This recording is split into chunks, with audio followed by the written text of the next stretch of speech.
Alright, that one doesn't want to work. Alright, let's go ahead and tone that back down. Alright, there we go. And we are live. Welcome back to the weekly shit show that is Veteran Talk Weekly. And we do have something special this week. We actually have a fundraiser that's going on that I will let someone who's more intimately familiar with it go ahead and announce it. So, what's going on, Look-a-Pig? What? Sorry, I was touching myself. So Bullinator needs some help, so I can caress his body at night while he sleeps. Essentially, he's going to end up being homeless. So I put aside everything I had, and I was like, okay, sure, come to me. And within this agreement, molestation will not occur to me, but his fiddly bits will be fiddled with. So, and the link in the description, you can read more about it, more of his circumstances, and what caused him to be in the predicament that he's in. And, yeah, I will be touching him most nights after 9 p.m. And with that, we do have the general stuff. There was one topic in particular that came up that is rather interesting, although I didn't get to watch the entirety of that video that you put forth, Bo. But it really is an interesting topic on how different areas react differently to what has been termed stolen valor. Mm-hmm. Which, here in the U.S., actually ends up being a hot-button issue, mainly because there are large sections of the country that actually give a damn about the veterans and service members. Oh, yeah, I've heard so many vets in all friendliness being almost attacked by verbal affection for doing the service.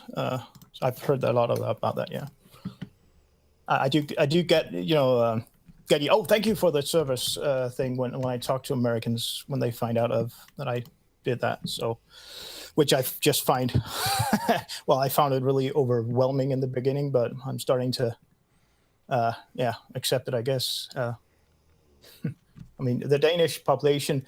I'm not going to get into this whole patriotism thing because that's not what it's about. Not for Danes anyway.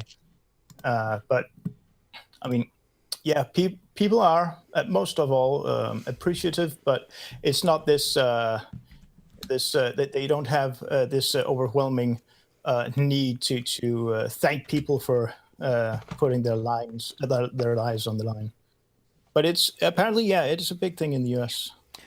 Yeah, because it's been taught from early on, and I'm sure it still is in most places today, that a lot of the freedoms that we do have actually written into our Constitution of the United States is defended by the national military. And it actually is in our oath of enlistment and oath of appointment for a commissioned officer, that we are not swearing allegiance to the government. We are not swearing allegiance to the presidency. We are swearing our lives to support and defend the Constitution and the ideals it was founded upon. That is where our actual loyalty lies, as per the oaths that we gave, which is actually for reenlistment ceremonies. You are actually temporarily discharged and technically free of the military before you are then re-enlisted, re-sworn in, and actually make the same oath again to begin your new term, your new contract for military service. So it is a huge part of the ethics and credos of all the forces, all the armed forces in the U.S. Is the Pledge of Allegiance still used in public schools too? Every morning or every, I don't know, once a week, or is that just? I can't remember offhand because actually, my kid is in private school, and they do it at least weekly. I don't Fancy. know about the public, but when I was going through high school, it still was, and that was early 2000s is when I graduated. I can confirm, as someone who is 19 years of age, we did daily pledges. Yeah. It's still done, but it can't be legally required. Like if a student were to sit down quietly, that's. But Yeah, but we've never had anything like that in Denmark, as far as I know. But it's just that different countries have different ways of doing things. It's not about something being wrong or I mean, just because we don't do that kind of thing doesn't mean that I'm any more or less patriotic. Yeah. Well, it's just Well, and here's a little history trivia as well. Who here knows where the actual Pledge of Allegiance came from and what its original purpose was? Oh, I'm just guessing here. I think it was originally intended as a pledge that the recently signed-in president would have to recite, something to that effect. I remember Yes. the only thing I know about the history of the pledge is the original position of how you stand, and how during World War II we changed that to, not be like our enemy. So, two things. One thing that did change actually was shortly after World War II. It was in the 50s. The words "under God" were added at that point. The Pledge of Allegiance was written and established a couple years following the American Civil War. And its purpose was not for the entirety of the population, but only for those citizens of the southern states that were part of the Confederate States of America during the conflict, as a way to show their sincerity and also to reaffirm their allegiance to the Union of the United States of America. It was essentially a punishment for the populace of the South. It's just, something that just reminds me here. It's just too bad that the Pledge of Allegiance, and also while we're at it, all your coins and your bills, they are actually unconstitutional. But I can see that it'll be a problem to get it back in line with the Constitution. It's so heavily ingrained in people now. The under God thing. what I find even the most humorous about the pledge, though, is the fact that, of course, you have the under God element now, which causes so much contention. But the version that we currently use without under God, basically the one that was out without under God, was written by a Christian socialist. Well, the under God thing and the putting the "In God We Trust" line on dollar bills, that was solely That was anti-communist stuff. yeah, exactly. It was reaction to solely communism. I don't know, to spite communism or something, or just I don't know if it Pretty was much.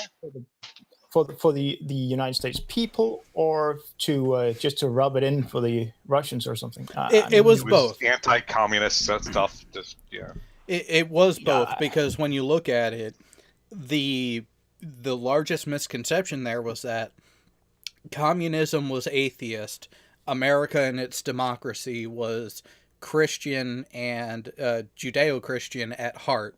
So they were adding that element into the whole Cold War, which wasn't really true, because Russia is actually heavily Orthodox. Granted, it is Orthodoxy enforced by the state. They are not an atheist type of nation. No, and by the way, just for a piece of information, I've told before that I grew up in the Salvation Army. Some years ago, can't remember how many. The Salvation Army was actually banned from Russia, and they were what do you call it? They were marked as being a terrorist organization. Interesting.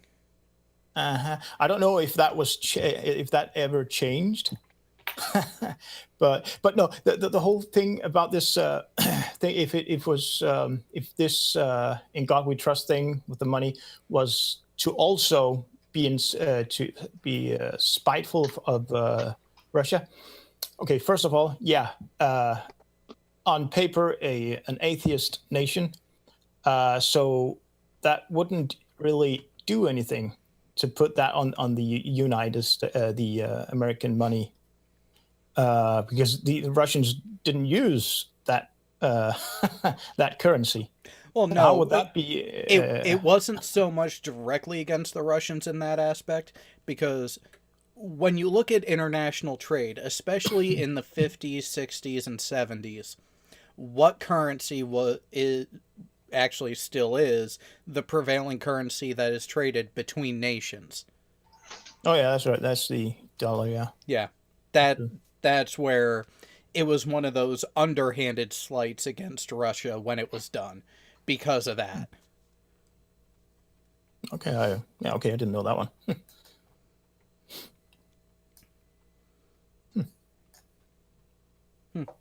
And Nim, Salvation Army covered up for at least one pedophile. I think it was in Australia. But going by that measure, what organization hasn't in their history covered up for some morally questionable Predicaments. acts? Yeah. Yeah, I mean, I know that my brother and his wife were quickly found out. Okay, we're not. I mean, they right after. Yeah, I can't even remember what type of education they got, but right after they were commissioned to work in Kampala, in Uganda, in the Salvation Army, it didn't take long until they started getting very suspicious about what was going on there. There was a lot of corruption going on there in the Salvation Army. So yeah, there are problems everywhere. It doesn't matter. I mean, well, maybe not in Buddhism,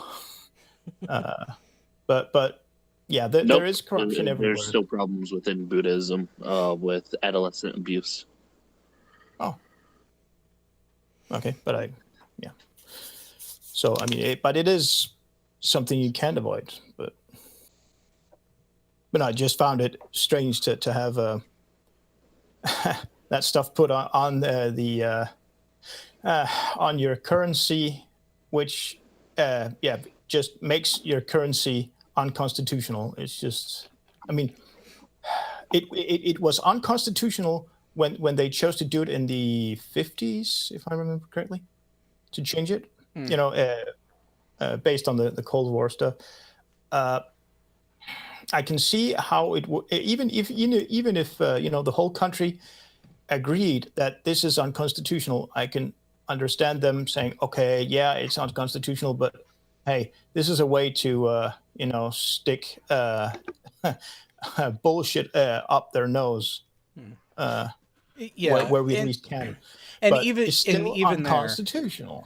well, but here's where the constitutional bit does get into a gray area.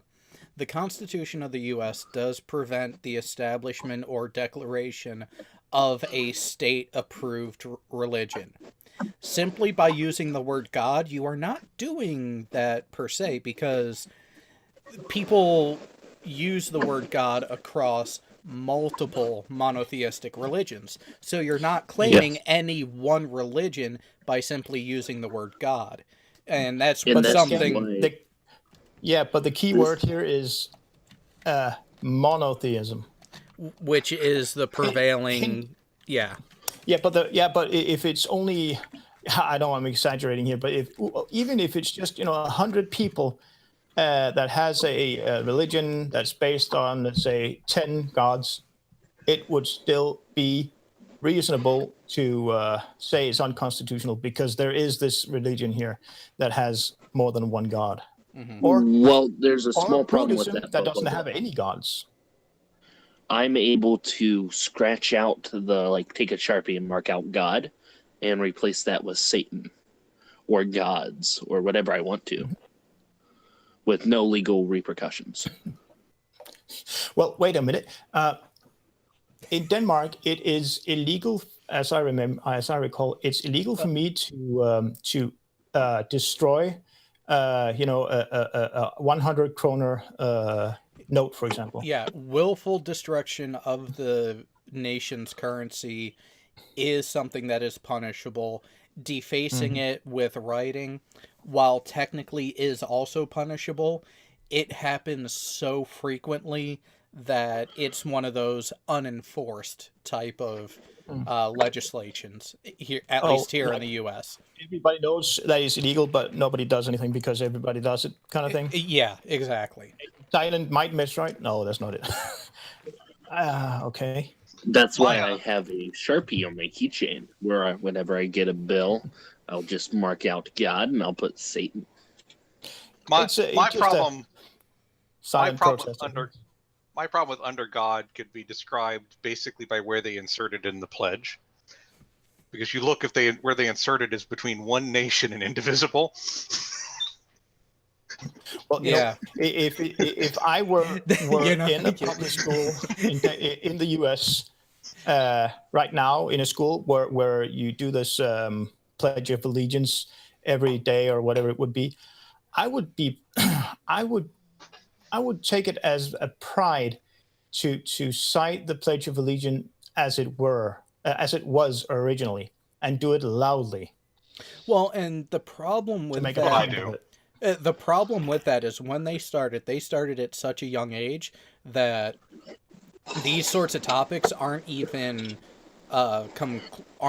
close to being taught in the class until middle school, until 7th, 8th grade at the earliest. One of the amazing things about the public school system is even today, during my graduation was one of the funniest things. During the graduation, before any diplomas were handed out, a group prayer was done. So everyone bowed their heads, and I'm just looking at the entire stadium, and I was the only fucker with my head up. I hate being in the Bible Belt. It's horrible. Yeah, but hey, at least no one would ever find out, because if somebody found out, they also are not a believer. So. Unless they're recording, of course, but yeah. Yeah, I honestly don't remember much of my graduation to know if a prayer was done, and if it was, I'd probably, if it was done, I would been in the same boat where it's just, I'm not partaking of this bullshit. They didn't do it in mine, so. I was very hesitant. My phone I didn't want to be beaten by my mother. I was just going to yell, "Hell, Satan!" But then the thought of my mother beating me went through my mind.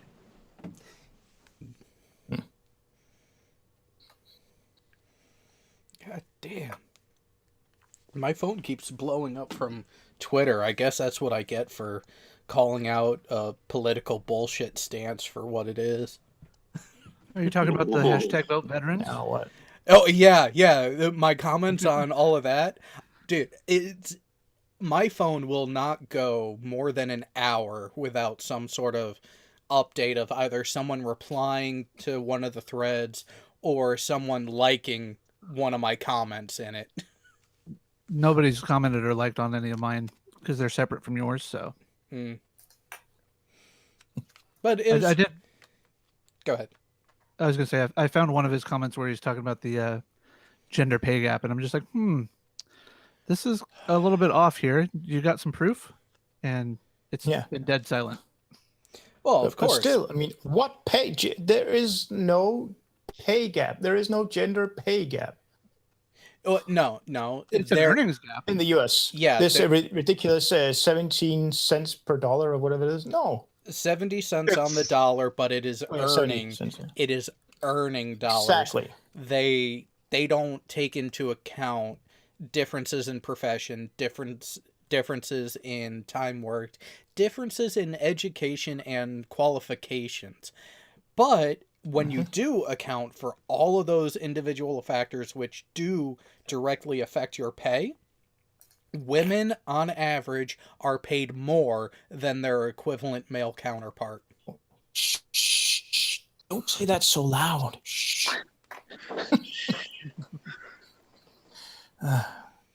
But it's funny how often when I don't really watch those videos anymore, but from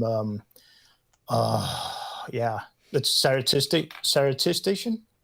Yeah, the guy in the beak costume, Undoomed, Bearing, and so on, about this idiotic thing. But funny, they never talk, these feminists, when they say they do the 70 cents per dollar crap, they never talk about which lines of business these women who were in this study that this was based on were at. They didn't talk about the mentality of men versus women in terms of what do you call it? Working overtime. I was thinking about going to a boss and renegotiating wages, for example. Men are just simply more competitive. Instead of wage gaps, you think they would discuss the death gap? Never. Well, no, of course not, because prove the exact opposite of what they want to prove. Exactly. Funny enough. Oh yeah, it's always it is always entertaining to point out how things like that go entirely against what position they're trying to hold. All right, so. But it's the usual problem that we have when fighting against flat earthers. Both sides keep repeating the same stupid stuff time and time again. Stuff that has been, I'm still not comfortable with using the word debunking. It just sounds so stupid, but tearing so many arguments apart completely, not just tearing them apart, but explaining why they are useless as a weapon, as ammunition against this perceived I can't speak anymore. God damn it. But this injustice towards one sex above the other, or whatever it might be. But they still use it. It may not be the same woman in this case, as a SJW. It probably is, but it's not. But it's just different women. Just keep copying everybody else doing it. I mean, and after a certain time, the people who started using it, they just start doing it again. After a certain time after the other people starts using it, and they don't get as much attention anymore, and some of the people who noticed, oh, hey, wait a minute, this is not true. They kind of forgot about it, and stops giving her flack for using that stupid thing. They just wait for that amount of time, and then now we can start using it again. Maybe rewrite it a little bit.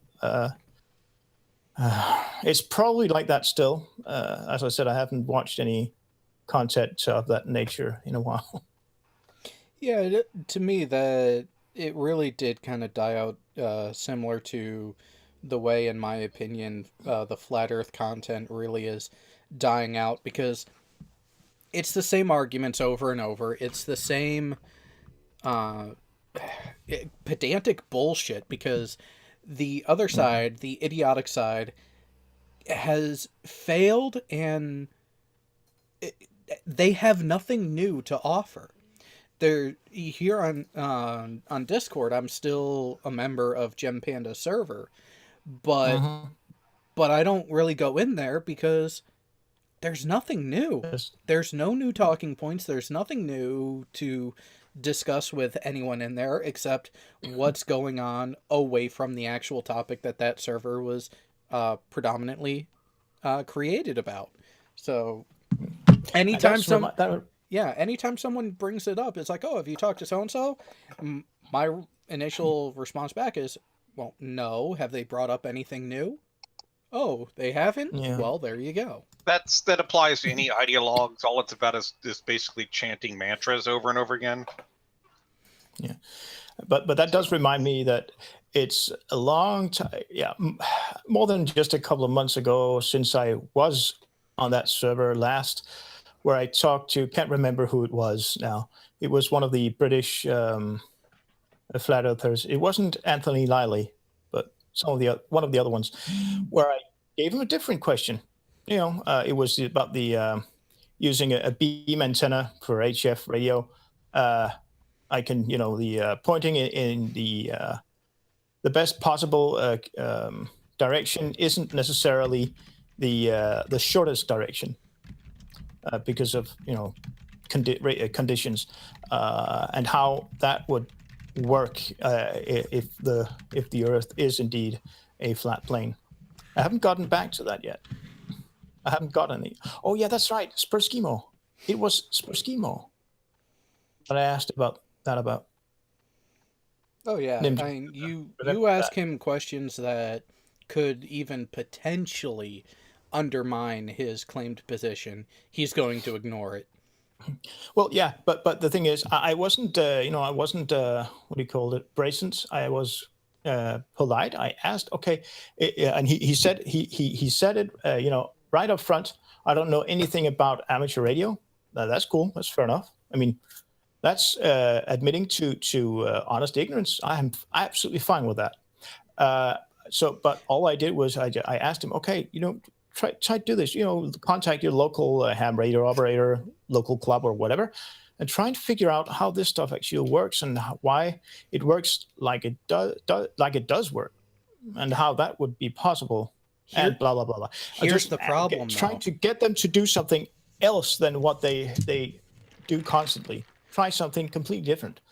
But I should try and poke him a bit. Well, that's the thing is they don't want to go outside their comfort zone. And honestly, well, how long ago did he tell you that he didn't know anything about radio and amateur radio and all that stuff? Well, like I said, it was more than more than 2 months ago. It's a long time ago. Okay, so more than a couple months, but would you say less than a year? Yeah, absolutely. Then he outright lied to you. Is he a ham? No. The reason why I say that is because I personally had multiple conversations with him where that was a topic that was brought up, and I did give him the basic fundamentals of how two-way radio and one-way radio communications work. So for him to say that he doesn't know and he's never been exposed to it, he lied to you. That's the typical chemo reset. Mm-hmm. P. Mars does the same thing too. You'll have a conversation with them, walk away, and he's hit the reset button. He's back to the same thing. But okay, just to be honest, why would anyone talk to that asshole? Oh, I haven't. I mean, he's just beyond asshole now. I mean, ugh. Well, Peen Mars? I can't even stand listening to his voice, regardless of what he's saying. He's not worth talking to at all, in my mind. The last time I spoke with him was that hangout that Red brought him on, where we actually used my platform here to stream it on his channel. I remember, But other than that, it was the one time with Sean, and I just find it so hilarious that he gets so bent out of shape just by hearing me talk. Or there are other times where even in text, before I blocked him on Discord, he would get so bent out of shape just by seeing a comment from me. And is it wrong that I kind of got a little bit of pleasure from pissing someone off to that extent? No, it's not wrong. No. It's glorious.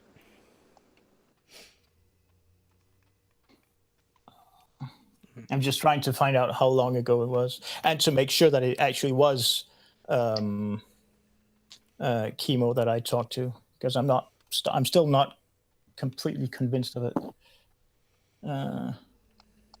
Well, even then, the majority of them act in the same way. Oh, no one's ever answered this.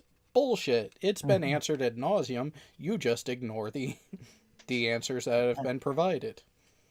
But the funny thing is that it was during that one conversation, there's the usual crowd of people talking, on top of each other. And of course, Debbie was also there. And I initially asked her, actually. Again, it was just calm, and at that time she wasn't okay. She didn't sound agitated anyway. Just somewhat calm. Oh, and yeah. I asked her, and again, she also admitted, okay, I don't know anything about radio stuff. Again, that's totally fair. And I could hear her. She went silent. She most likely just started reading a little bit about it, Googling and stuff. But it didn't take all that many seconds to say, "Nah, that just proves the flat Earth." And that was all I got out of her. She wouldn't, explain how or anything. Not that I expected her to do. But just, after a couple of minutes of Googling radio propagation or whatever she used for on Google to search for this stuff. Yeah, good luck with that. I mean, there's my now dead grandfather. He was a ham for over 40 years. Even he had trouble understanding antenna stuff and radio propagation. It's voodoo. It's not easy stuff. Oh, some of it is, but no. Taking 2 minutes to look up something and say, "Nah, that just supports blah blah blah." I ain't buying it. Certainly not if you don't even try to back it up with anything.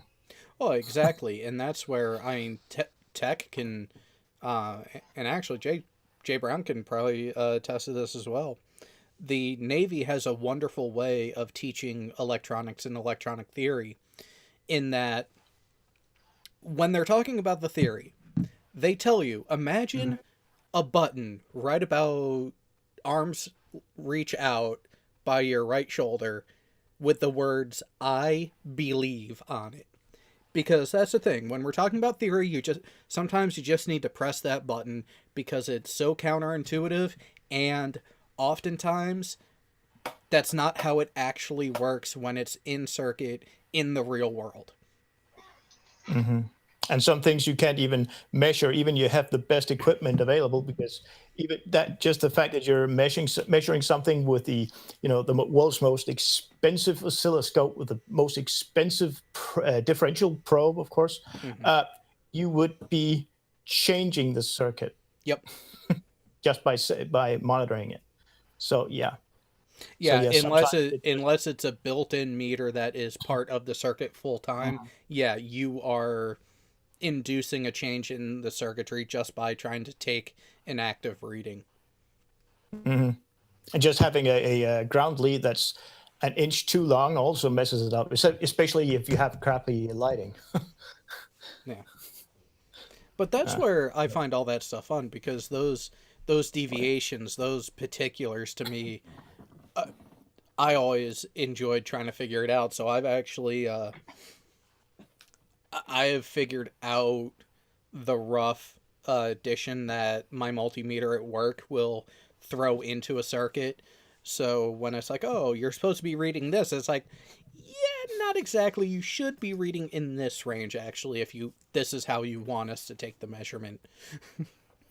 Oh, so you're saying it's not always the best thing to use your Fluke 87, the one of the first editions, and just keep it on auto ranging? That's not necessarily the best thing. I gotta tell you, Jared, you're a little bit wrong. I don't know what electronics you went through, but they hammered us with the stuff. I had to do semiconductor theory, Well, here's the thing. We even got into that, but there was still is probably because it was the aviation side, and my instructors had literally just come from the fleet, and it was that this is the theory, that's what we're teaching. However, you are going to run into instances where the theory by the numbers will say one thing, but when you're actually reading it there is going to be a deviation. And a lot of that deviation, they didn't say it at the time, but it's what I found out later by doing the college courses and everything, that those changes, that differentiation between the pure theory and the practical application does come down to what the meter itself does to the circuit. Yeah. Well, that theory versus real life thing, that also goes for boot camp in some instances. Yeah. Well, boot camp is just following instructions, pretty much. Yeah. Well, not where I come from. Not just, that is. But I once had problems with more part of it. It's well, yeah, it's just a bit different kind of soup. Denmark does it differently. There's a lot more thinking involved, even at boot camp. So, what were you about to say, Alan? I say I once had a problem where the ground supply to two racks that were stood next to each other, because they came from different places, had a 70-volt differential. Oh. Were 70 volts different. What? In the same rack? They were two racks in the next same to each building, other, but two racks next to each other. We had the oscilloscope plugged in the power socket in one rack. We just couldn't set anything up in the rack next to it because it turned out that there was 70 volts difference in the ground. Yeah, you had bad ground bonding. Oh. So you didn't have any differential pros then, really. But that does sound strange to have different ground connections. Well, it depends. You're either stupid and use a daisy chain, or you use the correct type, which is star point. Well, and not just that, you do run into instances like that. In Boston, I ran into it because the building would be large, and they wanted like hospitals especially, because they wanted to be fed from differing sources in case there was a power loss on one. They didn't suffer a complete outage, that they forgot to run a ground bond between the two to equalize that potential. So when they started having issues in their transfer gear, they were like, well, we don't know what's wrong. And working with the site electricians, because we were installing a UPS, is like, well, wait a minute, you're dual feeding this UPS from two utility sources. And so the way they had it set up, they had 3 UPSs in parallel. UPS 1 was fed from one side as the primary, the other side as a bypass input. UPS 2 had the same feeds, where one was from one side, one supply, the other was from the other, but they swapped it. So the primary input on one was the bypass input on the other, and vice versa. And then they had a third one for load sharing. So the UPSs did not want to sync up to a common output. And it was in tracing why is when I found that the ground was not a solid, steady reference. There was a variance to it. It was the ground was dancing. So that's where it went back, and it was like, wait a minute. Where are these grounds coming from? Because they were the grounds for each source coming in with where the source was being fed from, like you're supposed to. While you were explaining that, I couldn't understand at all what the hell, why would that be a problem. But then again, I remembered, oh yeah, that's right. You guys use in normal home appliances anyway. you 120 use grounded. you use neutral Yep. as a ground. Not you're not if of course you don't pull current through it because that will trip the RCD or but but yeah, that's I mean if that would never be an issue in a three-phase system in most of Europe anyway, because the ground is completely separate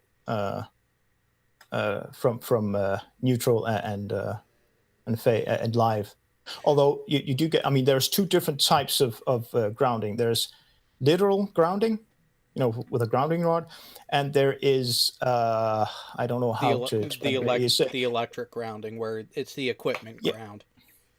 Well, no.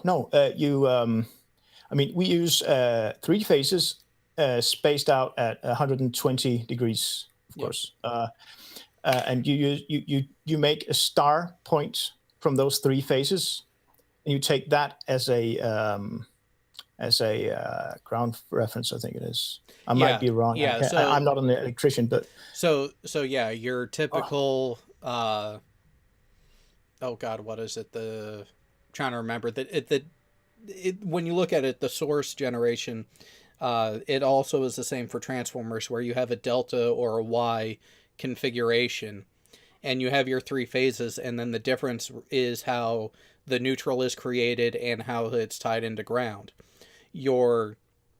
That common tap, that center reference point, is always going to be to ground. The question is how they're deriving the neutral from that. Between the two, if I remember correctly. It's been a while since I've had to deal with that side of shit. It's actually been about 5 years. Holy fuck. But let's say you're old and get over with it. Oh no, it's not that. You're not. I've changed specialties enough, because I'll be honest, I've gotten bored after about 5-6 years of doing the same old shit each day.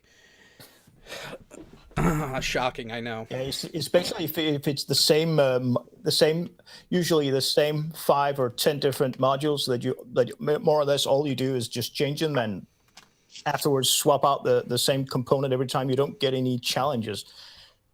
That's most likely what you're crying about, right? Yeah, well, and that's the thing, is when I was doing the battery backup system support, I would get maybe one install project that actually required brain power every month and a half, 2 months. But other than that, it was basic repair shit that just by listening to the symptoms, I knew pretty much what was wrong before I even got to the machine. So being at the machine was really got to be boring, because I was like, yeah, it's probably this. I go in and check. Yep, sure as shit, that's what it was.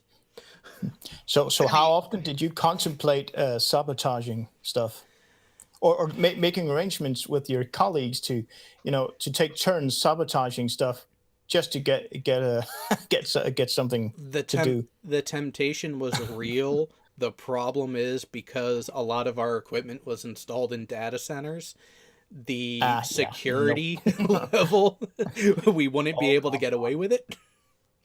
But the problem you're highlighting there is that's just kind of common with any type of role that involves electronics maintenance. Most stuff is going to be stupid, mundane stuff.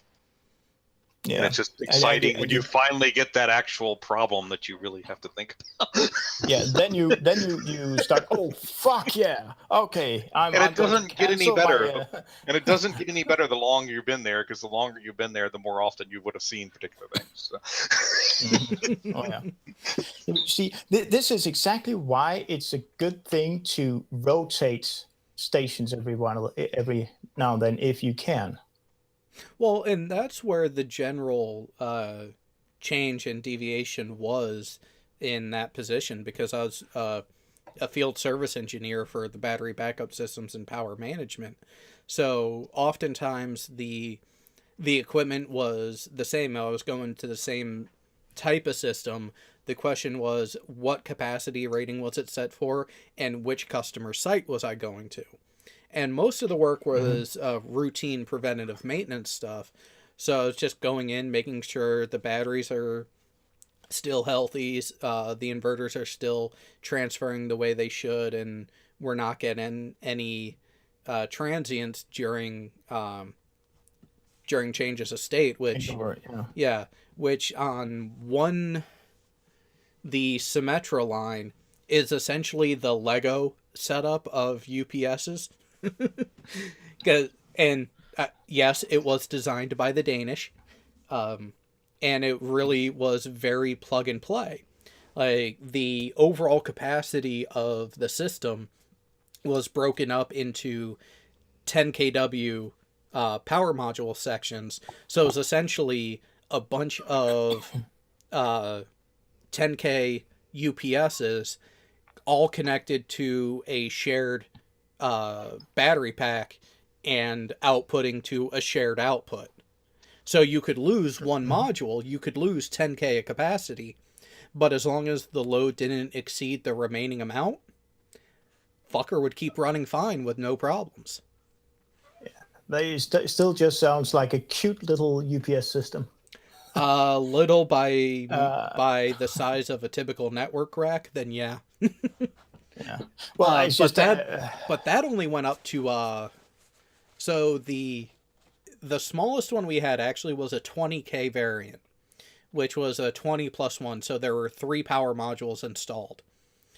And it had everything. It was the size of a tall network rack, but it had its power distribution panel, it had the bypass switch, it had everything it needed to operate. So quite literally, you just roll it into place, run the whips, the power whips from the load panel to where the customer wanted them, and let their electrician power to the input, and done.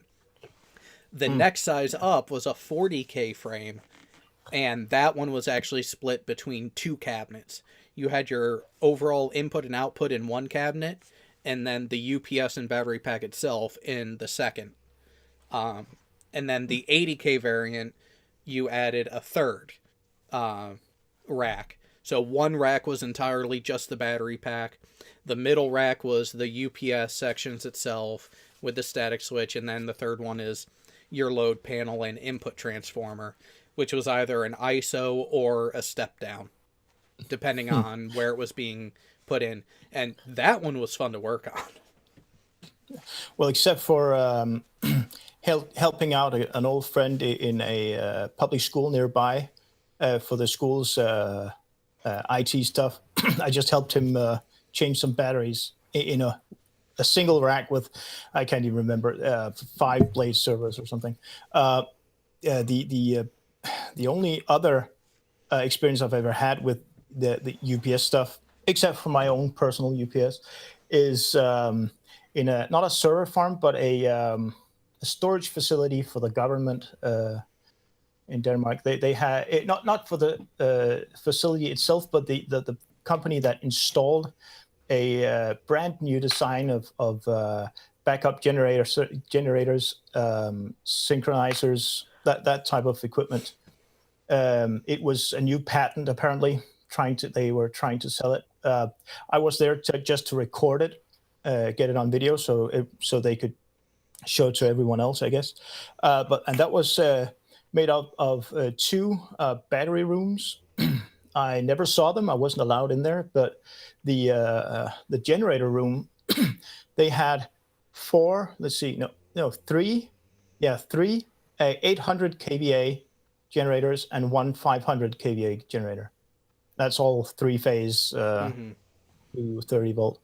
I mean, that stuff was insane. They could get, I mean, from the time the electrician pushed the button that engaged the pneumatically actuated knives, I think they're called in Danish or English, to cut off the power from the mains while everything was running.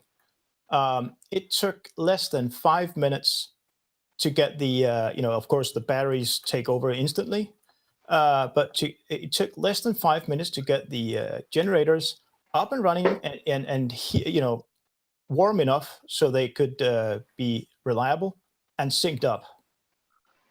that was mind-boggling. I've heard that the standard would be 15 minutes. So especially during the winter, if it was outside, a generator there is to get a generator warmed up, and the coolant has to be warmed up, and blah blah blah, all that stuff before they can sync it up. Yeah. But in this case, less than 5 minutes, and everything was running. That was on a full load test too. They had the servers, all the server functions for that day had been shut down. This was late at night, but they were all the functions were shut down, but the servers were all on, and they would just put in a test mode. Say they would produce the load, not at 100%, but I think it was 50% or something. Yeah. Oh well, it's interesting. So here in my state, there is a bank location that does a lot of the processing for that one bank. And with that, the way they had it set up, so if you were around the back of the building, you'd see two big fenced areas that were covered, and and you couldn't really tell what they were from the outside. Well, what it is one side are 3 generators in parallel to provide backup power to the entire building. The other section, an on-site permanent load bank for testing. And it was late January. We were doing a load test that night of the entire power transfer system. And there was a decent amount of snow around where the load banks were. By the time we finished the load test a couple hours later, there was no snow piled up next to that fence. The amount of heat generated by the load bank just melted it all. Well, that is the only reasonable way to test a backup system. Test it with a load, not just start everything up and see, oh yeah, it's producing pure sine waves and blah, blah. No, it needs to be loaded up as well. Yep. Otherwise I know it sounds crazy, but even a, what do you call it, a powertrain or an axle, the axle between the motor itself and the generator could have a fracture in there that wouldn't be noticed unless the generator was loaded up, or whatever. I mean, you have to do a load test on. Otherwise, it's not a real test. Otherwise, it's just making sure that it'll actually the battery is the startup battery is actually good enough to start the the motor up, basically. Well, and this location, they when we were doing that testing, it was make sure that the transfer took place in both directions with no load applied, and then with 50% load applied, and then 75%, and then full load. And by full transfer, we mean going from normal utility to battery to generator, back to battery, back to utility, with no loss, no transients at all on any output.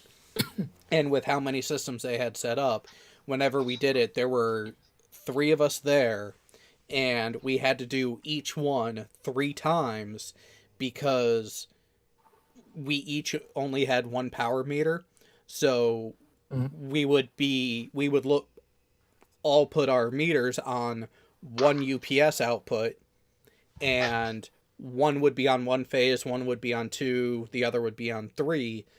We would do that full transfer with 5 to 15 minutes, depending on which SOP they wanted to go with, per transfer.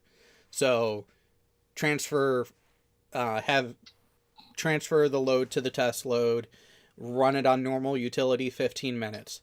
Okay, now switch to battery for 15 minutes. Now kick the generator on for 15 minutes. Now back to battery for 5, back to utility for 5.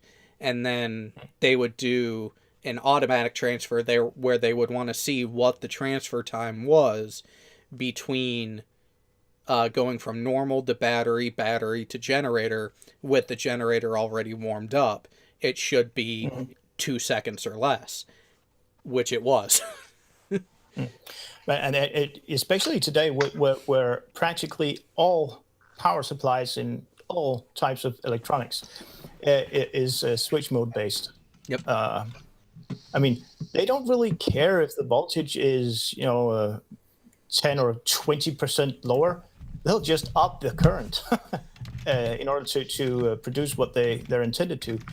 So it's a lot more critical to make some quick changeovers these days, I would think. I mean, compared to the old style linear power supplies. I mean, that's my theory anyway. If it, especially if you had that big gaps between switchovers. Yeah. 2-second switchover, that's just a no-go. That would just destroy a server rack. Unless you have a 2-second. Unless you are controlling the output. So what would happen is that is the beautiful thing about a dual conversion UPS. We're taking AC in, converting it all to DC. Oh, okay, fair enough. Okay, yeah, I didn't think about that. Dual conversion, always active. Okay, so there's no 2-second gap. Yeah, there's no power loss on the output at all. That's what we were testing for, is to make sure that the output didn't drop at all or spike during the transfer. That the output stayed rock solid no matter the load, no matter in which direction we're going. It's to make sure the inverters are doing their job. Mm-hmm. But no blue smoke escapes. Yeah, it's one of those where technically the batteries are always in standby, but they're always connected. It's that ready state, but it's because on a dual conversion, you're going from AC in, you're getting converted entirely to DC to keep the DC bus and batteries happy, and then you're going through to the DC off the DC cap bank, you're converting back to AC off of that to provide your regulated output. A lot of smaller UPSs, the line reactive type, are just essentially a glorified surge protector with a battery built in just in case power is lost. And those transfer times are microseconds. Yeah, but a double conversion, they're a lot more expensive. But if you are in a mission critical environment, you have to use it. Yep. And also, if you're in an area that has the occasional brownout, spike, surge, and so on, and it's it happens occasionally. It's always a good thing to do it because the metal oxide bursters, or the MUBs in power supplies, they can only take a certain amount of surges like that, or voltage spikes before they start breaking down or just getting hotter when they during operation. I can't remember if it was. Hey Jared, check your messages. Huh? Oh, can't remember where it was. But I did hear about a friend of mine that discovered that his surge protector blew up on him. I mean, not in it was contained inside the cabinet, but it was the MUBs that just finally broke up. And he lives in an area that has a lot of voltage spikes, and of course the MUBs are designed to take those. They finally gave up the ghost in a big bang. But I never work with that. I work with a lot higher voltages than just line power, but not with that kind of amperage. So. Oh yeah, I mean, that's the thing, is because of that position, because of what I was doing there, I dealt with everything from 120 volt input all the way up to 480. And 480 switchgear is no freaking joke. No, you get some UV radiating plasma arcs. Oh yeah, you can. Disconnect stuff, especially if it's DC. Yeah. But no, so the 480. What is it? That's just the 400 hertz for aviation. That's is that generated with 3 phases? Oh no. So I'm just talking the regular 60 hertz. Here outside of the military was so the highest you can get off the pole going into your building here in the U.S. is 480 volts, which is generally reserved for commercial properties. Residential is 120 single. 120 single phase, but And you can 220. do it to 240 dual phase. That's what we some of us did when we were in the States for the ham radio convention. So not all of us had any 120 volts capable gear, so we just took did some slight modifications of the stove at the lodge we were at. it worked on 2 phases, and there you go, 220 volts, close enough.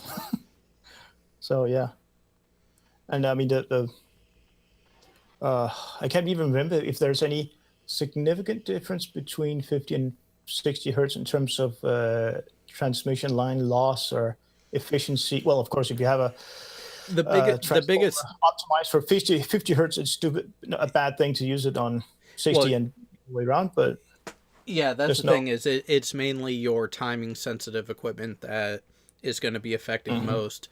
So like a clock that is set up for 50 hertz, if you throw it onto a 60 hertz domestic US, it's actually going to run fast, and vice versa. If you take a US appliance that is intended for the 60 hertz, you throw it onto a European circuit that's at 50, the clock is going to run slow. Well, that's the reason why I'm not sure about the US, but in Denmark, in Europe, sorry, Commodore 64 CPU ran at about 8 megahertz, sorry. But in the US, it would run about 10 or 11 megahertz, I think it was, because of the line frequency. Yeah. Funny thing. Yeah, but then power supplies got better to where they could handle it and actually end up self-correcting, again, based on market that you're in. Yeah. But no, but in terms of I've it's a while ago now, but I was trying to figure out, without the the equivalent of the Edison versus Tesla crowd, that discussion, if it's best to use AC or DC, but what would be better, 120 volts or 230 volts? If you don't have any system at all, but you want to build one, it's obvious that it would be the 240 volts, because the higher the voltage, to a certain point, the lower the line loss will be. But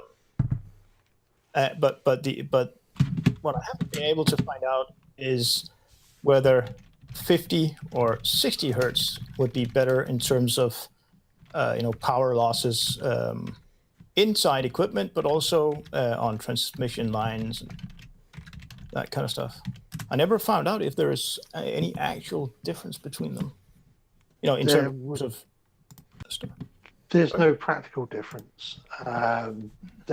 It's just close. It's at a pretty low frequency, and the difference between 50 and 60 is basically nothing. No, I mean, I know that the higher the frequency, in theory anyway, the smaller a transformer you can get away with using a smaller transformer. But again, with just a 20% 20% increase in frequency, that's nothing. But the funny thing is that I do know that you get more light out of a. Do you guys know what a Parcan is? Used at concerts and whatnot. Just those not off the top of my head, no. No, just the traditional not theater but concert lights that just gives off a beam of light, and that's it. You could put different color gels in front of it, or use a scroller where you can control the color coming out of it. Just a simple bulb, basically, with a built-in reflector. You get more light out of a single 120 volts 1000 watt bulb than you get out of a 220 or 230 volt 1000 watt bulb. I haven't found out why, but it is in fact the case.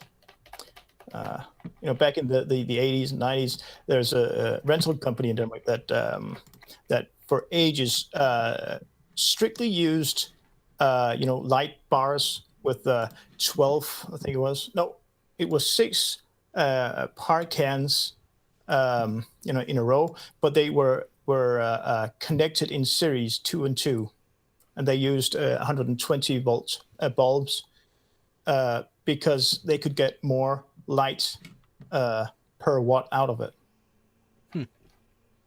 I have no idea how that would work. Because at 240 volts you've got half the current. Yeah, that's but it still wouldn't make any sense. So it's the same and light output is very often related to current rather than power. Yeah, and that's where when you maintain power, keep in mind power is proportional to it is the relationship between current and voltage. So to maintain a power level, as you increase one, you're decreasing the other.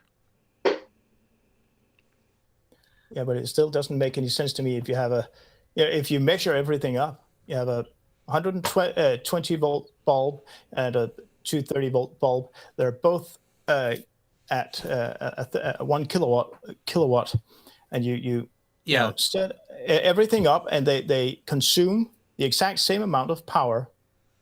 In other words, the wattage is proportional to the current, not the power. Yeah. So to maintain the same wattage, as you increase the voltage, you're decreasing the current, and by decreasing the current, you're decreasing the luminosity.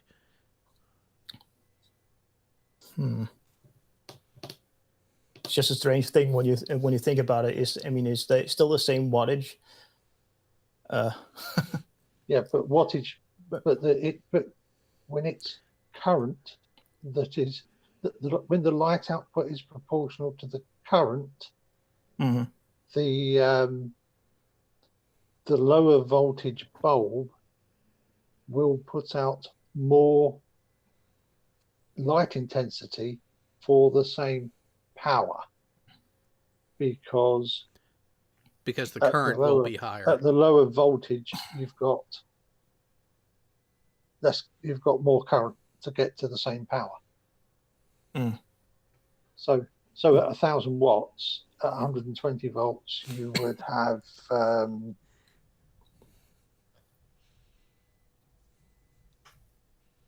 you're going to have twice the current, so you're going to have twice the light. You're going to have more light output because it's a mess, because you have to it's a mess, the calculations, because if you have 1,000 watts of lighting, and you double that to 2,000 watts of lighting from the same distance, from the same angle, you don't get twice the amount of light out of it.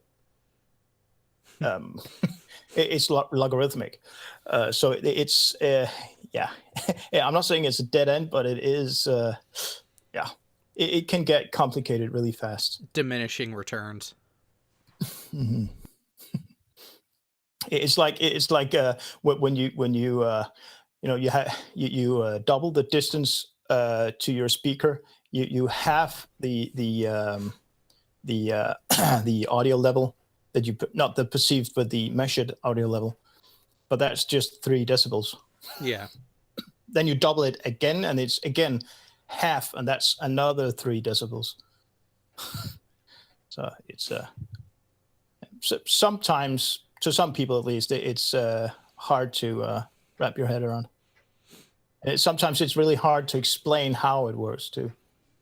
Well, it's because it's not a linear progression. It's not a linear relationship. That's where a lot of people would assume that it is, but it's not. Yeah. I mean, it's not directly related, but it is in the same realm of the main reason why I get not upset, but a bit annoyed when you look at a website that also sells flashlights, and they say, oh, this many lumens, blah blah blah, and then they say, okay, this light can produce light up to 1,000 yards or whatever. Yeah, right. There's not even a universally a universal standard where you say, okay, 10% of the total light output, that's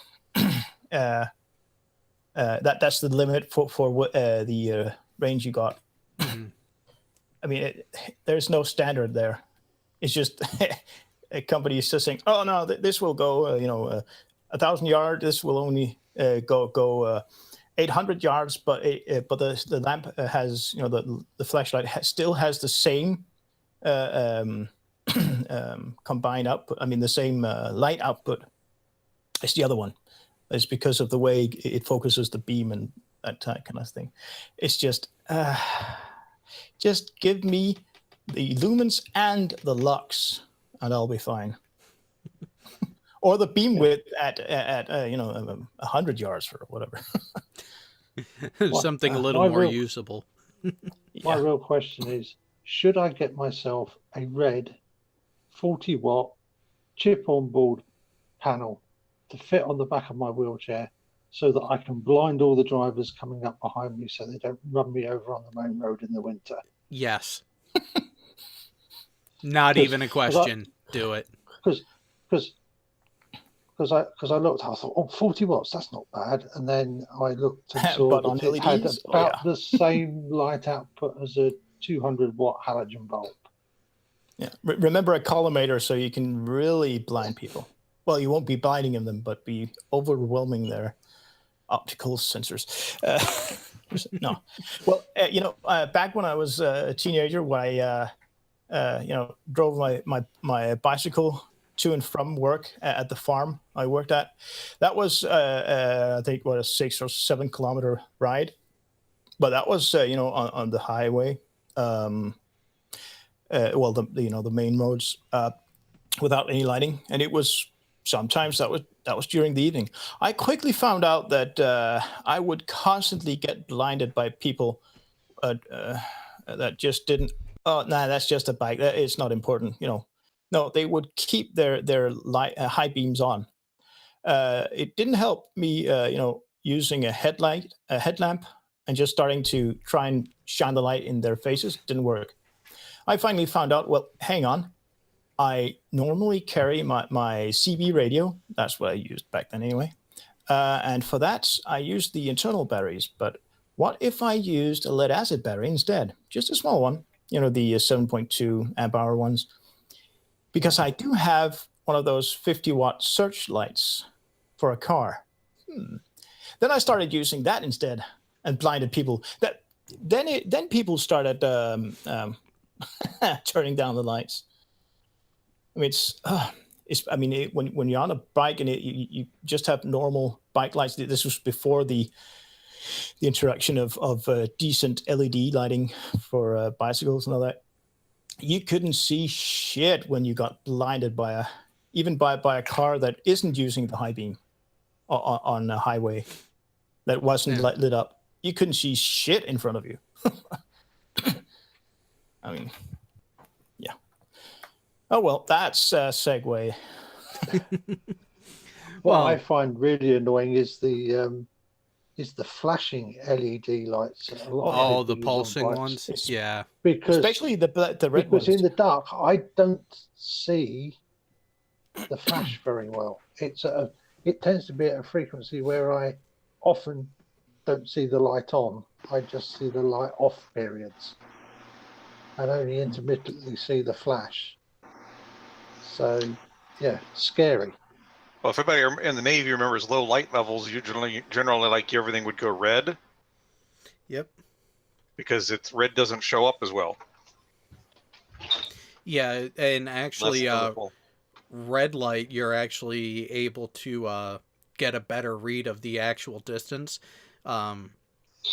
Like the thing I forget when it was pointed out to me. It was shortly after I started driving a car, but someone that I was with was like, "Oh, so we see a red light and a green light. Which one looks closer?" Well, the green light looks closer, but because of the way the intersection was, it was coming from the same intersection. Because one was a turn-only light, the other was a stop for the rest of the directions. Well, I do remember that when they started Damn, that was swapping a out quick older. loss, Piggy. Yeah, I know. That's also due to you're able to pick up green more than any other color, different shades of green. Yeah. Well, which is why it looks more intense and why, because of that intensity, it appears to be closer than it actually is. I actually never heard of that before. No, when Some you colors seem more close than the others. when you I go mean, when you look at a light and it's very, very dim, it looks at it looks like it has a certain let's call it a diameter. If you intensify the light, without changing anything else, it does appear as if it's larger, has a larger diameter. But yeah, and that's where it plays into where your mind looks at it may be closer than what it actually is, which is where when you go driving next late at night, just take a look as you're coming up to an intersection. If you can see both the red and green lights, look at how they compare to each other in terms of apparent distance. But then again, it would be rare to see both a green and a red light from one direction, unless something was wrong with the intersection. Or there's a turn only Or turn lane. signals. Yeah. Yeah, of course. Yeah. But I do remember when they started swapping out the older traffic lights here, with the first generation LED lights. That was really annoying. When you're driving home at 3 or 4 o'clock in the morning after a gig, you're tired, and it's raining and it's dark. The sun isn't up yet and all that stuff. You drive slowly because you're tired. That's one of the reasons anyway. There's no other traffic, so everything's fine. There's a green light, and then it changes to yellow with the normal incandescent light bulbs. But the stoplight, the red light, has been swapped out for one of those LED lights. Man, I got shocked when that thing turned on because there was no latency. It was just ding. And that was really bright as fuck too. Well, not these. These were only slightly brighter. They were intelligent lights. There was a light sensor somewhere. I don't know if it was in every light or whatever it was, but they changed the intensity autonomously in relation to the ambient lighting, but unless they break, of course. But man, that was really annoying. Thankfully, they've for the most part they have changed them so there's a ramp up instead of just flashing on. Yeah. And it's worse the worst thing if it's the green one because it's not. You do tend to get blinded by those, not the red ones, but the green ones. You can get blinded by those pretty well. We have twice as many green receptors in our eyes than we do red or blue. Yep. So we have Really? about it was just a matter we have about the same number of green receptors as we have red and blue receptors combined. Which, interestingly, is also why the Bayer color filter in a camera sensor has 2 green filters for every red and blue filter. Well, so it that does you make get similar responses to the colours. well something that's that makes me wonder though. Back in '97, the thermal sights we had for the Stinger missiles back then. These were battery operated. There was no. I don't know about the different technologies used for thermal imaging, but it didn't have a compressor in there, so there was no coolant in there, and I don't think there was any what do you call them, piezo element in there either, because it was just one of those oxygen activated lithium batteries. One of those things that if you manage to drop it on a hard surface, you kind of want to throw it somewhere else and make sure nobody goes near it. That type of battery. It had the screen on that thing was a very bright black and white screen instead of using a green one. And I'm not sure, but I don't think it was a cathode ray tube. It didn't look like one anyway. There was no, the warming up type of thing that you see from a monochrome CRT monitor. It was just on, even in cold weather. I wonder why they used that instead of a green screen, because we would get totally blinded by that thing. Thankfully, it's just for one eye. But we always found that really annoying.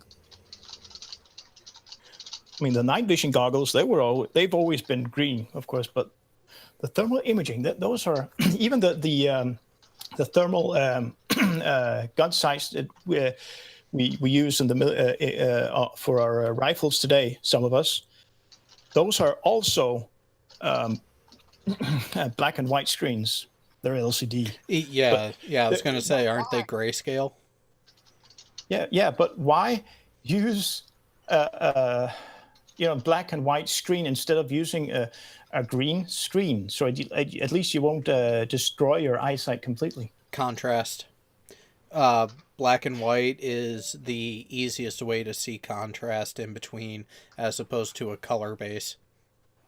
Yeah, but all you would need there is just to make the colors more intense. I mean, the light output, just increase the light output. In theory, yes, but here's the thing. Watch an old movie that was in black and white and look at how sharp and how detailed everything is. Now, and then look at an older color image, color picture, and how, because of the colors, like Technicolor, look at the in The Wizard of Oz, the black and white portions versus the color portion. The black and white visually was sharper definition because of how a black-white scale works compared to the Technicolor. Well, unfortunately, I'm one of those crazy people who have never seen The Wizard of Oz.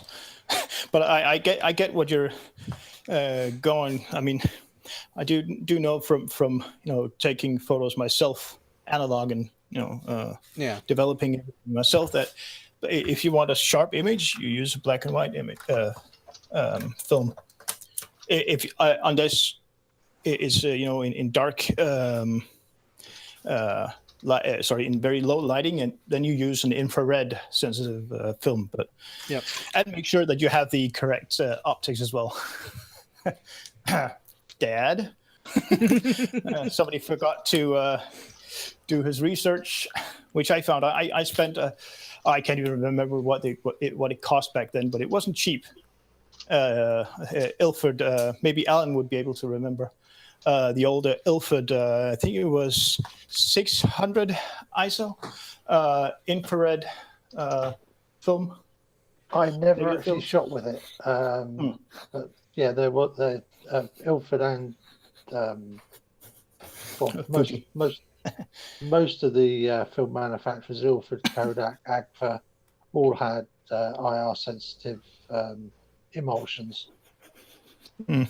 But shooting a full roll, and only when you start trying to develop it, you find out, oh, hang on, something's wrong here. These pictures are really, really bright. Oh yeah, that's right. They're negatives. What's wrong with the optics? Yeah. Somebody forgot it was a bad idea to have filters on the optics when shooting with that film. So I spent a whole roll, for nothing. Yeah, it's That was easy enough totally done, though, isn't it? Yeah, I mean, thankfully I was just messing around trying to, get to know it, but that was an expensive run. And also the time it took me to try and figure out what was wrong. I mean, I had to use one more roll to find out. But then I just, I had 1.5 roll that I needed to develop. The other half, the last half roll, I just cut that up and developed it using different times. As I recall, they had different. I think it was I can't remember if it was the fixer or the stop liquid that I had to use for longer on the infrared film. It's too. I only used that stuff 2 or 3 times in total, and it's, more than 20 years ago. Yeah, it's with my hormones flowing. So, as a kid, I never actually got around to trying infrared film. I shot a lot. I shot a lot of Ilford black and white and Kodachrome and what have you. Last shot. Sorry? Nice. Oh no, we're Pig is playing a game and we are streaming it in addition to. Yeah, I've been looking at it. So this game. Whoa, that was quite the robot. Nice robot. It was a cute little robot. It almost sounded like a weak D-star signal with no start bit information in there. What about now? Better. That's better. This game is brought to you by the U.S. Army. Oh man, I can't remember what that American Soldier. I do remember loving that game many years ago, and that was made by the U.S. Army, I think it was, or for them. Yeah. American Soldier, I think it was. Yeah, this is another one made in that vein. Okay, either someone has a very hungry stomach, or there's a dog in the background. There's a dog snoring in the background. Snoring. Well, at least it's not me snoring in the background this week. Did you do that last time? I fell asleep last week, but I didn't actually get muted, which was kind of good. Okay.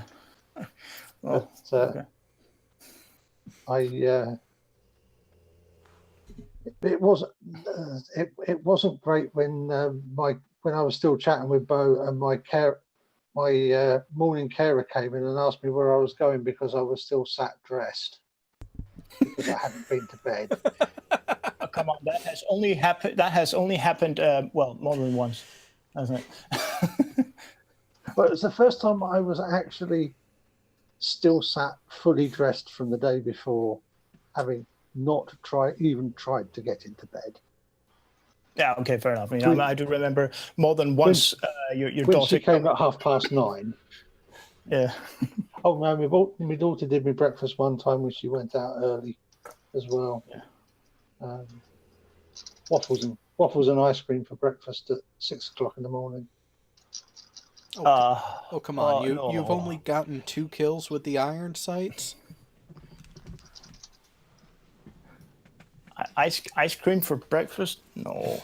That's like drinking beer before noon. It's just, that just sounds wrong. Or is before it noon all the time. right? Well, if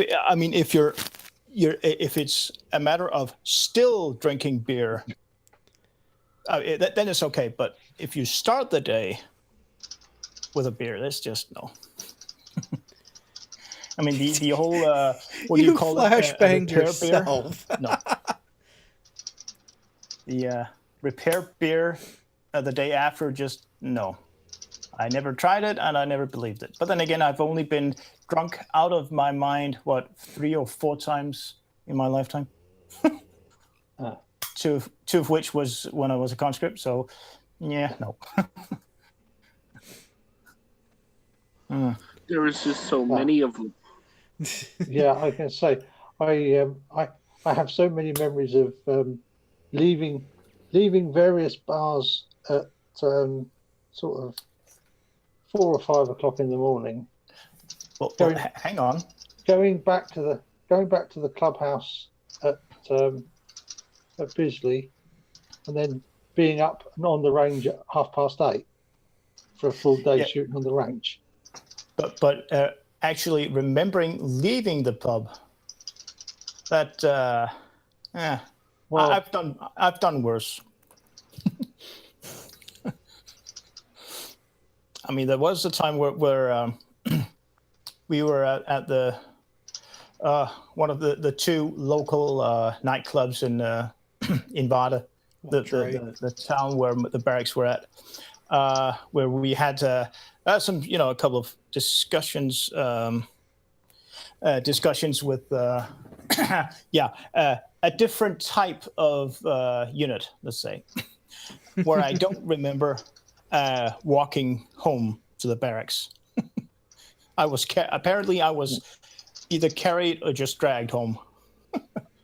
And they were so friendly that they lined up one of my boots perfectly. After they found out, I suddenly woke up and started puking, just to the side of the bed. They found out, hey, hang on, I wonder if you'll do that again. And I managed to put my boots on the same. They wiped the floor clean and placed the boots right in the same spot. And yeah, of course I threw up later too, and I didn't find out until the day after. And of course, it was one of those 2 minutes. You just jump into your uniform, and it went squishy. I was going to say, I have to say, I didn't necessarily say I was consciously aware of leaving and walking back to the clubhouse. That was autopilot. Okay. Oh yeah, I know how that stuff. Autopilot was really rather handy, knowing where you are.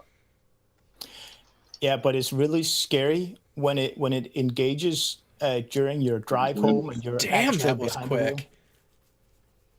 I mean, that I have tried that a couple of times, more than a couple of times, sadly. When I was working many hours in the rental business, driving home, or the next day because we're busy, starting the day as usual instead of getting the extra 1 or 2 hours because of the late night, driving, and all of a sudden, hang on, how the hell did I get here? That kind of scares me sometimes. I mean, when that happens, when you're behind the wheel, that's just scary. Yes, but that's when you find out, okay. But very often when that happens, you were fully aware while you were driving. It's just that your brain forgets what you were doing. Yeah. Well, I still have the most likely still have the reaction if something unusual appears, especially if it comes from your peripheral vision, because that's where you don't have much, not a very high, I shouldn't say resolution, but fuck it. Acuity. But acuity, but you do have the ability to sense, movement. You do still have that stuff, but you don't have the usual reaction time. For example, if some idiot in front of you brakes. Although I've always been the type of guy that keeps a good distance, especially on the freeway, to the people in front of me, because I know it doesn't take much to, get messed up because you're too close to the people in front of you, and then not worry about him braking, but more worrying about people in front of him stopping all of a sudden. But you can only do that if you're in a van or, a truck that's higher than everybody else's. I forgot you can strip people in this game. You can do what? Street? I was unable to strangle this individual in front of me when I was snuck up behind him. So I got shot in the face. Yeah, but you like taking it in the face, so what's new? Hey, Jared, don't go there. What happens between me and Bull stays between me and Bull. By the way, I threw the link in the chat if anyone wants to see.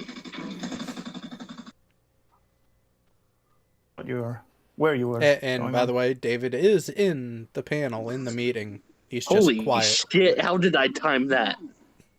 Yeah, you did. I got out of there. I put a little gift at the end of the non sequitur show. I don't know if they're going to copyright it or not. But if they do, we'll probably end up editing that last bit out. But I put small, far away. Oh, never mind. I put that little bit in there at the end of it because it's flat Earth. Oh, it really is too perfect for a lot of their arguments. This is small. This is far away. Far away. Especially when they keep repeating the same stupid shit. Flurspective.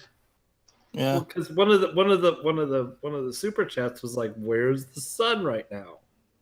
Like, where is it? Why can't we fucking see it if the Earth is flat?" Basically. Yeah, or if there's a light cloud coverage and you can see the specular rays. It's only X miles above. Okay, how do you know that? Well, because of the rays, you can see. Yeah, okay, you can see. It's wrong to say it, but you have two angles. Yeah, you need at least three angles to find out. So how you're far saying away it is. you're saying at 6 o'clock here, right? 6 o'clock in the afternoon here, but 20 miles out on the lake. It's fucking noon. Right, got it. Okay, understand. Perfectly. It's the magic vanishing point. Oh, yeah. Right. And if a bunch of flippers actually manage to agree on making a test for themselves with, okay, you're here, I'm there, you're there. Where is the sun right now? And they write it down. They'll still find a way either to lie about what they find or distrust each other of what they write down. Somebody did that a couple years ago, didn't they? One of them were journalism, maybe. Making a test with I can't remember what it was called. Here's where my confusion about the shows comes in, because there was supposed to be a show tomorrow, and I did manage to get Kyle to remember to tell people about my GoFundMe, one, and two. Hey, remember my my fundraiser tomorrow at 10, which is going to have a bunch of people who if are there's no show tomorrow, then we can do it earlier. Well, no, we're going to do it at 10 because that's when I said we're going to do it, and we're going to do it on the Great Debate Community channel. We're probably going to use Skype because of the number of people involved. How many people are we up to now? 12. Or there's 12. No, 5, 6. Because if we're over 10 but less, 25 or less, we can use Meet. Well, you always want to use the Meet, don't you? Skype is better. Skype is better with vMix. Oh, okay. Okay, going through vMix, that makes sense then. Skype is way better with vMix. Just saying. But my whole thing right now with the way with what I told them is we're gonna do it on the GDC channel, and I'm gonna do it through vMix. So if we get less than 10, then we can actually just do it through vCall, which is the most efficient way, obviously. But- We're less than 10. Or less than 8. There has to be actually 8 people. I can be at a 9th. So Okay, I think we're at that limit. We should be good for the vMix call. okay. Oh, Bull, by the way, I think it was last week. I can't remember when exactly. There was a show that was very, a couple of hours earlier than usual, probably to make it possible for Europeans to join in. But how often does the website schedule on the website get updated? Oh God, I don't know. I have noticed. I have noticed a couple of times where it doesn't really. That's the thing. I use that. Well, that's what I was going to get to, because today was supposed to be Simon Dan, but I don't know what happened with Simon Dan, and tomorrow was supposed to be Dr. Kroon and Plain Truth. So But yeah, I here don't. it says at homies and the Patreon thing. We always do at homies on Saturday, which doesn't involve me. It's Jimmy and Kyle, and that's going to happen anyway tomorrow. But they're going to do that at, I think, at homies. Let me check when at homies is At going. 7 p.m. So yeah, there might be a gap in there, because at homies probably won't last more than 2 hours.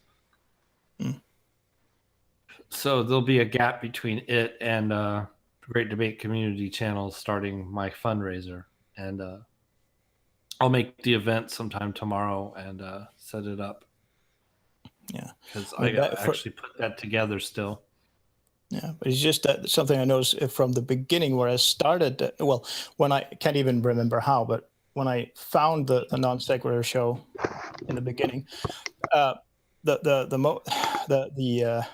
the worst thing about the channel was that scheduling was not really a thing.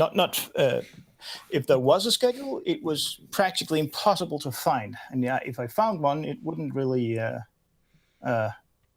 be realistic, say. Well, for the most part, the 8 p.m. every day thing is very consistent. Yeah, for the most part, yeah. Although I would hope that you would still keep 1 or 2 days off just to make sure you don't burn out. Well, that would be the smart thing to do. For some reason, they're avoiding that. They said that, but they're not doing that. And well, they started. The guy started doing that. Well, they did, but then they stopped because, for them, like Kyle's doing at homies, right? Which that's Kyle. That doesn't involve me. And then I think the Smoking Nun is Steve. Like that's just on Steve. Yeah. Mm-hmm. So that doesn't involve me either. So I get Saturday and Sunday off, which is kind of nice. But at the same time, at some point here,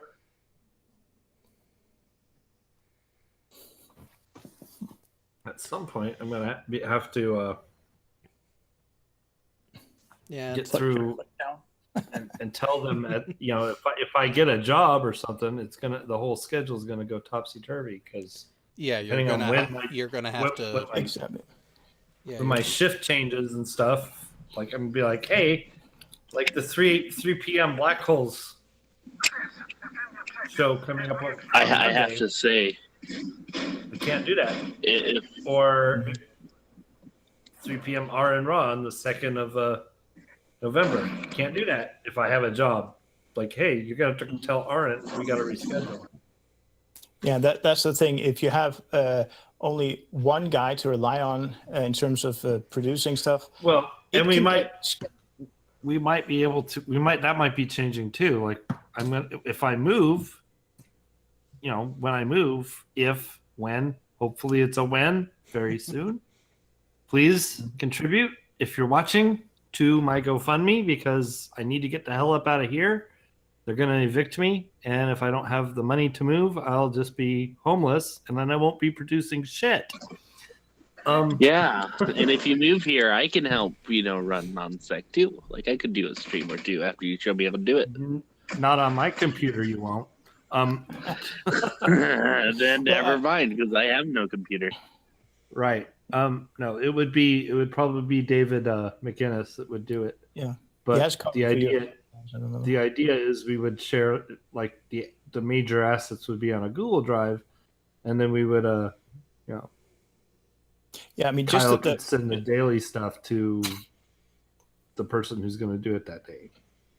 Yeah, I mean, it would be a nice thing to net up, I don't know your individual limits or the time you have, but just splitting it up 50-50, that would be great, because I mean, how annoying is it that you're the one every single time?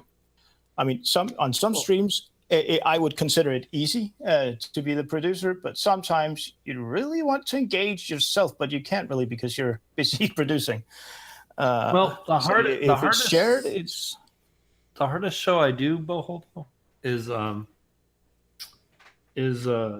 debate roulette. That's literally the hardest one. That takes both David and myself to do it. Well, yeah, because you're going through both who's going to be potential, plus the topic, plus keeping Steve and Kyle in line.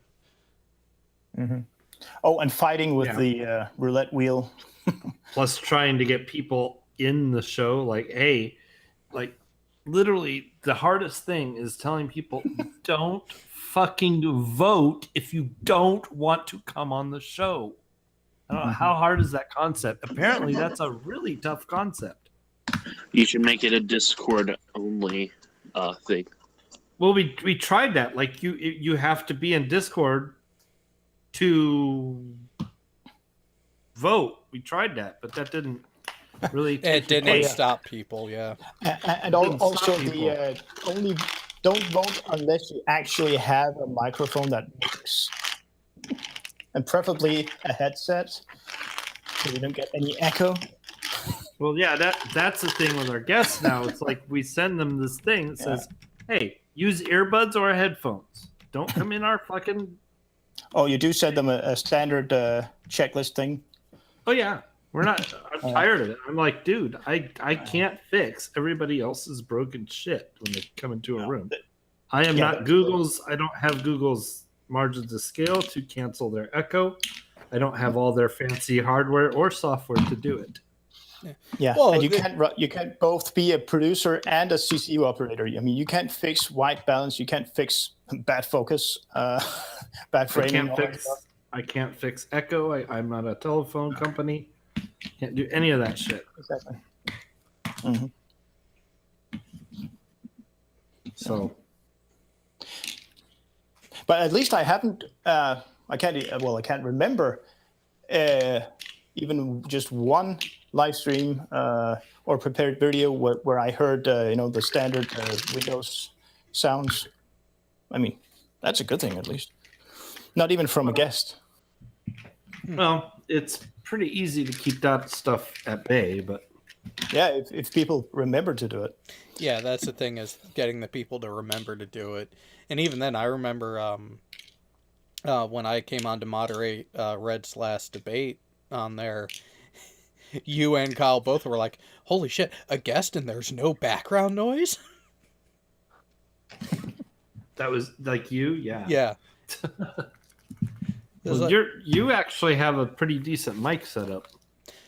It could be better, and I actually am going to be working on a way to make it even better and even easier. And part of it is going to be getting an actual boom instead of using the stock stand that came with the Yeti. That way I can actually isolate it. Yeah, so you don't get pick up when you pound your keyboard. Yeah, exactly. For example. Yeah. Well, I got this really heavy desk, and I got a really heavy desk stand, so you could probably hear me knocking, but you don't hear the thump, thump, thump. Yeah. Yeah. Well, so get that fixed, and then make sure just take one of those single-use coat hangers from the dry cleaners, and steal wife/girlfriend's pantyhose or buy something in the store, and just make your own pop filter. I mean, those two things go a long way. Yeah, that was the other thing I was going to grab is either the material to make my own pop filter or just picking up a cheap one. All you need is literally just pantyhose. You don't need anything special. Just pantyhose. Yeah, see, the wife doesn't really wear them though. Yetis aren't a bad mic. They're not. They're really not a bad mic. No, although I am sort of saddened that they call it a professional, but that's the usual stuff that everybody does. It's an not entry a level professional mic. It's an entry level professional if you're going that route. Yeah, I mean it's a decent microphone. No, there's no disputing that, but I wouldn't call it a professional mic. But there isn't just one specific category called professional. I mean, you could have a professional mic that it has the perfect sound to it, but if you knock it the wrong way, it's ruined. Yeah, I mean, I would never use that for on the road stuff. But then there's the professional microphone that has a good sound, a decent sound, a perfect sound, but it's built to last. Well, then there's like what I got. Mine's kind of a low end professional too, but it's not a Yeti. It's a Scarlett. So it came with this little 2i kit, which is a USB audio. So it has 2 XLR or 1/4 inch mono inputs, and it also has a headphone amp. It has a stereo monitor headphone out, which is what I'm listening to you guys on. And so there's that. And that's what I'm using for my headphones. And then, of course, my audio goes out my 50-inch ultra-high def television. Now that's a good microphone right there. Yeah, it looks like at least for the look of it, a copy, and I can't remember. I think it was it Neumann that made it? Electro, if I remember the name correctly. Yeah, the old radio mics that really had that not boomy sound, but that the perfect whiskey Joe Cocker rusty voice kind of quality to it. I mean, you practically don't have to touch the EQ settings on your board to make it sound good. Be careful with showing your be careful in what you search and what pops up, because you can leak your search history. Yeah. Well, and here's the thing: is his search is not being shown yet, but now that he has something up, there we go. Now it is. Well, that's a good mic. Yeah, the Electrovoice. Oh, what I saw, we're used to seeing in startup studios, recording studios, is that for just miking up people that were doing voiceovers and so on, they didn't have any acoustic treatment to the room. They would way too often but they would way too often. I would see people go, they were duped into buying this kick-ass condenser microphone that's really, really good for acoustic instruments, for example. That a microphone that picks up everything. Yeah, not a good thing if you're recording a voiceover. No, it would usually be. I'm not talking about the Shure 58. I hate that microphone, but that's a different thing. But a dynamic microphone that has a lot of rejection from the back. Not necessarily a super cardioid, but just a cardioid microphone. Oh yeah, the SM7. Was it a newer one?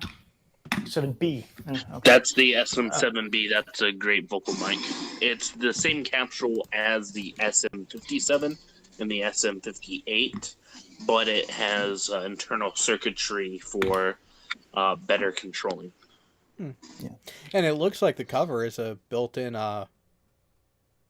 filter, like the actual cover. It's just a foam. It's a foam cover. There's no pop filter built in, but it's a basic pop filter, I guess.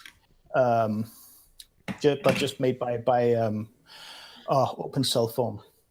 But yeah, it works great. The pop filter works great because of where the mic capsule is located. It's far About back, where as I the recall. hinge is. Yeah, about where the hinge is. So you don't get any boomingness from your breath. Yeah, and the good thing here is especially that It you has can its own shock mode. The capsule's hung. Yeah, and even if you just kiss that microphone all the time while you're talking, you won't get that pop sound because the capsule is that far back. And it's great for when you move it around. You get hardly any type of movement noise from the internal shock mount. Nice. Here's a good starter mic that I would buy if I were starting over again. A dollar store electric microphone? No. Oh no! I see a microphone with an on-off switch. Ew. Oh, I hate those. I'm just saying, like starting out. Especially if they're mechanical switches. I mean, the better ones, so to speak, are the ones that has a reed switch and just a magnet that's being moved, but they're still crappy. Well, 75 to $80 is not a bad start. And this is meant for the podcaster or somebody that's just starting out. It's got a decent rear rejection, and it is USB compatible as well as XLR. So if you ever upgrade to an audio interface, like a Scarlett. Yeah, and Audio Technica, they're not, strictly speaking, they're not a professional a company that makes professional microphones, but they make very good and durable, serviceable and durable equipment for companies that need a PA system or a wireless mic in a larger meeting room or stuff like that, or churches for that matter, smaller churches. They make decent equipment for that. They make this one's a competitor. Yeah. This is the Samson Q2U that I have this one actually. Well, Samsung is the leading brand that is in competition with the name brands, as Shure, for example. Okay, and it has both. And you can get wireless Samsung microphones with licensed Shure SM57 or 58 or 87 capsules on it. So, I mean, Samsung is a good brand. They make excellent studio monitor amplifiers. See, I don't know about their speakers, but the amplifiers are great, actually. Recently, what I've been looking into is more the something that I can actually plug into the Sony Action Cam X3000, because when I get a bike, I've been kicking around the idea of moto vlogging mainly as something else to do on top of having a camera mounted on my helmet, just in that way if someone does crash into me or cause me to crash, I have a way to cover my ass with the insurance companies. So I actually was talking with Red, and the camera he suggested is one that actually looks to be the perfect setup. Slim but damn good imagery, and I want to say it's only $400 for the camera itself, but it's getting a microphone that I can route inside the helmet that won't be too intrusive, but also still give good audio fidelity. You're talking about basically the same function as a dash cam, that you don't have to mess around with that thing. You just turn it on and it starts recording and done. You don't want to use extra time to mess around. I mean, what I see is there's a guy called Glenn Fricker. He's a Canadian. Oh, you know who he is? Oh yeah, I know who he is. Oh yeah, he's a YouTuber, but he also owns a recording studio. He lives in Canada. When he's out at NAMM, not Vietnam, but NAMM, a music fair in Germany, for example, he has a setup where he has a microphone, any microphone, as long as it has an XLR plug on it, and the interface he uses is a Bluetooth interface, so he can connect it to a Bluetooth receiver for his camera. Mm-hmm. But it also records the audio locally, not on the Bluetooth receiver, but on the XLR plug device itself. And it records on two channels. It records on two channels. One on one on normal, and then one with a pad of, I think it's negative 12 dBs or something. In other words, if you manage to set up the audio where it's perfect, and then you suddenly laugh out loud and you didn't, you'll overload the channel. That Tascam, yeah, that's the one. I think this isn't the specific one, but it's one that he has used in the past. One, yeah. It records dual track onto a SD card. Mm-hmm. And it's easy to sync them up afterwards, as long as you do the traditional clap before and after your session. And if you have bad equipment, do it in between as well. That was but that was back when we used analog recording equipment. Yeah, that way you using, have that sharp reference point to go off of.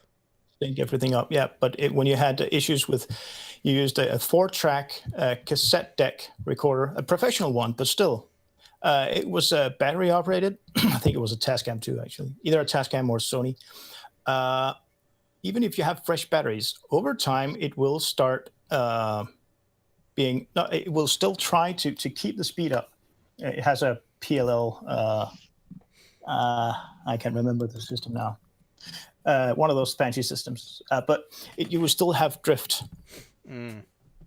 And I've experienced. No, I do not like Zoom equipment. Zoom stuff. All the Zoom devices I've ever had my hands on are no good. No, because of durability, or because of the interface, or the human interface, or because of the audio quality or lack thereof. But but that doesn't mean it won't work perfectly for someone else, of course. Don't worry, Jared. I'm starting up another stream. Okay. Well, in that case, let me know when it goes live. I'm live. What are you starting a stream for? He's streaming his gameplay on Twitch. Yeah, and then Jared uses it as filler for video. Here is what I'm looking for. I'm still confounded by people using the term video game.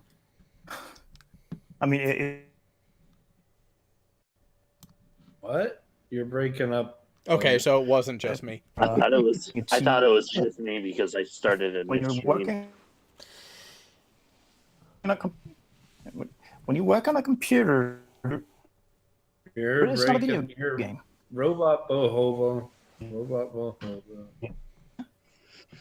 His butthole's a robot. Yeah, sorry. I'm using my backup computer and it doesn't like me highlighting a different window, apparently. Well, now you know. Yeah. But no, people using the term video game when they're on their computer playing a game, no, it doesn't sit well with me. Oh, you're a purist. Hey, this stems from back in the old days where I was on my Commodore 64, and people would call me, say, "Oh, he's downstairs playing a video game." No, I'm using a computer. This is not a game console. It's a fucking computer. That also plays games, so haha. Yeah, but it also plays games, but it was primarily sold, at least in the US, as a home device. Would you say that the PlayStation 3 is a video game console? Well, that was the main purpose for it, yes.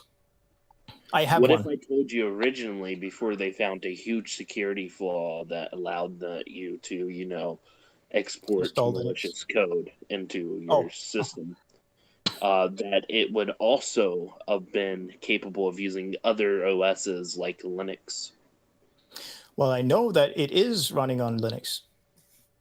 The Sony OS is Yes, a but version of Linux. more traditional Linux where you can do your own shit with and use the computing power as a PC in a way. Well, never saw it much, but I know that was you could do that. Yeah. But hey, yes, I do have a PS3, but the only reason I bought it was at the time that was the cheapest way of getting a Blu-ray disc player, and it was a damn good one with excellent audio quality and video quality for and you can play games on it. Yeah, funny you mentioned that. My dad is not a console or video game player at all. And when the PS4 came out, he bought one for that reason, because it was like almost half the price of a regular just standalone Blu-ray player. Yeah, but that's most likely because of the diminishing sales of the Blu-ray players. Then. Hang on, did you say PlayStation 4? 3 or 4, whichever one was the first Blu-ray player when it came out. 3 then. Okay. Yeah, when it 3. came out. It didn't sound right there. Yeah. Oh. I've been a PC gamer the entire time, not a console guy. Mm-hmm. Yeah. Now those peasants. Yeah. No, it was the PS3. The sad part is that all the different physical versions of the 3 had a certain ring to it, literally, and when it was or playing a Blu-ray or DVD, the fan was PWM controlled, and at a rather low frequency. If you could go on it, getting that, it would just go. Fucking annoying. Yes, that was. But then again, that's one of the issues I have with gear that's not supposed to be part of the audio experience. It needs to shut up. I don't like equipment like home equipment like amplifiers with fans in them. Unless they're ridiculously oversized but running very slowly. That it still has a lot of air throughput, but it doesn't make any sound. Just like the at least the older, I don't know about now, but the Dell desktops or towers, they had 24-volt fans in them, some of them anyway, but they were running on 12 volts. And they were huge. But that's a good way of keeping the noise down. I wonder how accurate this statistical graph actually is. It's on the internet. It must be true. Yeah, I don't think it's accurate. Is there a citation for that one?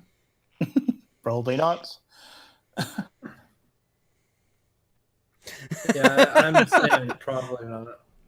That one is not entirely right, but is more true than other. Yes. I wonder if this was inspired by Top Hats and Champagne. I haven't watched him in a long time. Ditto, I haven't either. I think the last thing I saw from him, the last video I watched all the way through was the one the first video he published after he and his wife moved to a different place. Well, I watched him for a lot. I watched him a lot because it was something to do, and then I got kind of sidetracked with stuff, and then basically when Soundly started his 24/7 stuff, and then and sometimes never went back to it. Yeah, and sometimes even if it's something that you enjoy watching or doing, if you're away from it for a while, you might not feel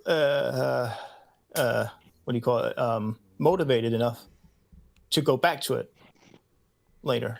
Oh, and I don't find it very interesting, or him very interesting anymore. You know, I mean, the only things I watched from him was the peasantry comments thing. That was the funny parts. I never really liked his his SJW things. Well, some of them during the Anita Sarkeesian Gamergate crap. But no, I enjoyed. I used to enjoy his gaming console peasant comments, or people making videos about why gaming consoles are the best choice always. You know, without exceptions and all that stupid shit. Oh, the The Wii. Wii is Huh? it's a cream egg. The 360 is a car on fire. Red Ring of Yes. Death. That's all I have to say. But hey, that is the one funny thing. The Nintendo Wii, they went the exact Ferrari, opposite. the PC is Sorry. definitely Ferrari Enzo. I love that.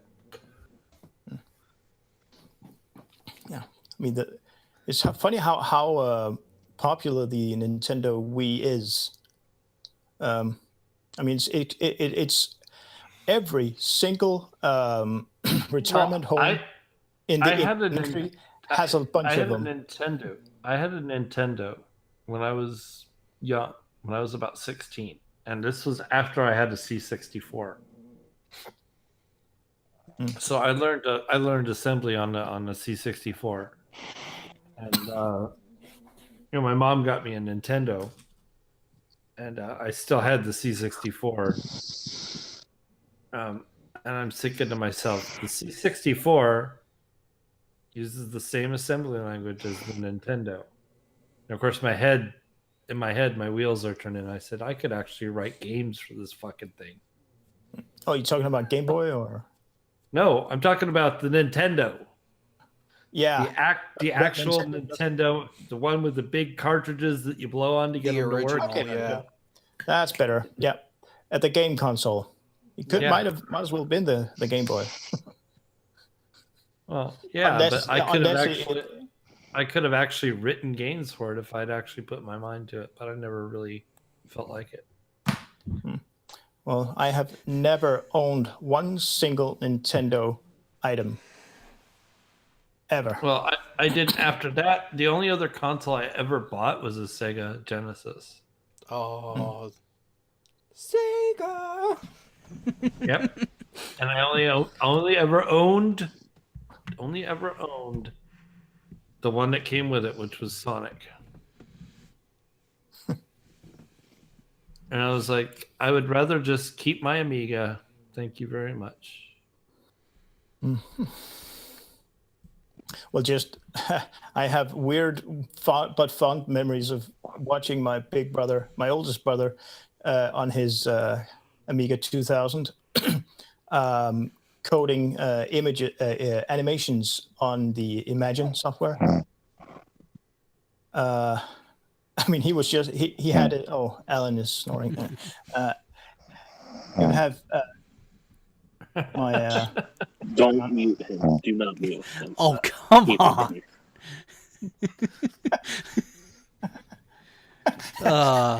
No, he would have his nose buried in a book, and he was just hammering the keyboard, and he didn't look up at the screen. He was just going nuts.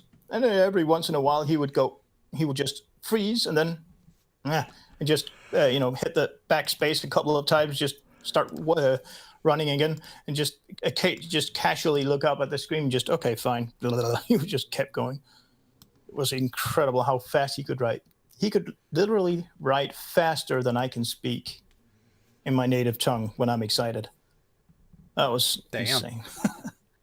Yeah, that would.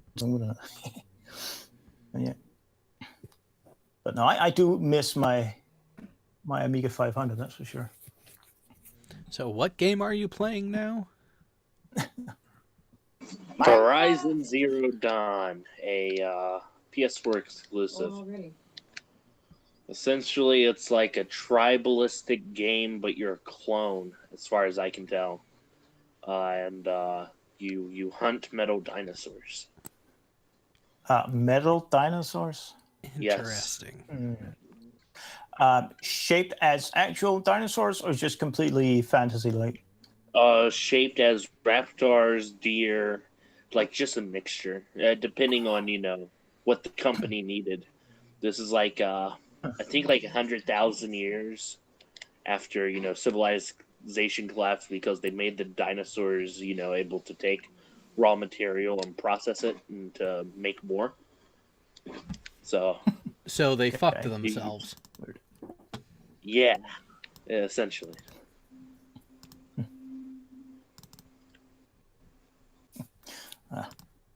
Well, I can't remember what that thing was. I don't know how. Oh wait, I should keep that specific window open, otherwise you'll tease me. I don't know how.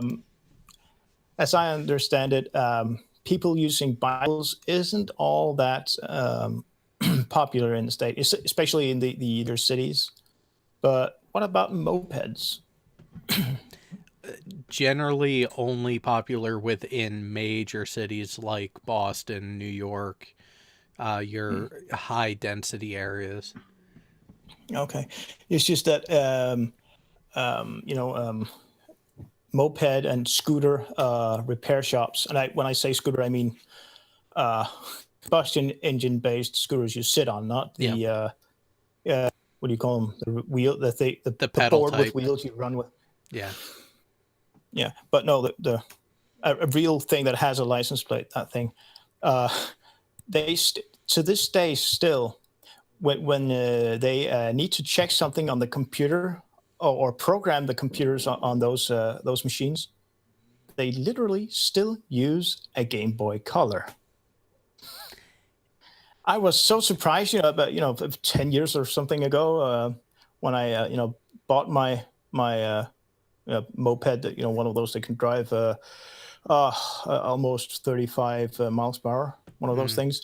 I was amazed when I asked him to adjust the speed limiter on it. He just pulled it. He pulled out that Game Boy Color and just, what the fuck? Really? Oh yeah. This stuff works. But they still use today a Game Boy. I mean, of course, it made sense back then because there's a shit ton of them out there. A lot of hardware for it. It's just a system that there's a lot of them and it works and it's simple. But to think that they still use it, that's one of the few places where they use the if it works, don't fix it protocol. Yeah, I was going to say if it works, why reinvent the wheel? Mm-hmm. Yeah, I wish Apple would do the same thing. Oh, fuck Apple. Yeah, that's all I got to say about Apple. Yeah, I mean, I had the problem with my Mac now that I bought in If I want to run Mac OS, I will build a Hackintosh. Yeah, but hey, point blank. Yeah, I mean, I bought my Mac in the late 2011. So and just was it yesterday? I can't even remember now. It broke down. I'm pretty sure it's the hard drive because I tried reconstructing the hard drive, but it didn't work. Thankfully, it's one of the older iMacs, so I'm actually able to swap out the hard drive, which is impossible today.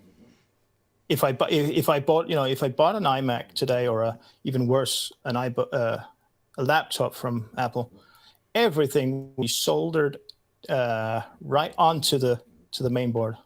Yeah, even the NVMe RAM disk or SSD, you can't take that disk off that. So if it dies, your data goes with it. Yeah, it's really annoying. I mean, if they did it on the MacBook Pros, like 2 years ago, you can unscrew the NVMe to replace it. But outside of that, the Apple Store will just tell you, you just have to, you will not be able to receive your data, even though when you do a logic board switch, you can completely get all your data just by changing the screw and swapping it. Mm-hmm.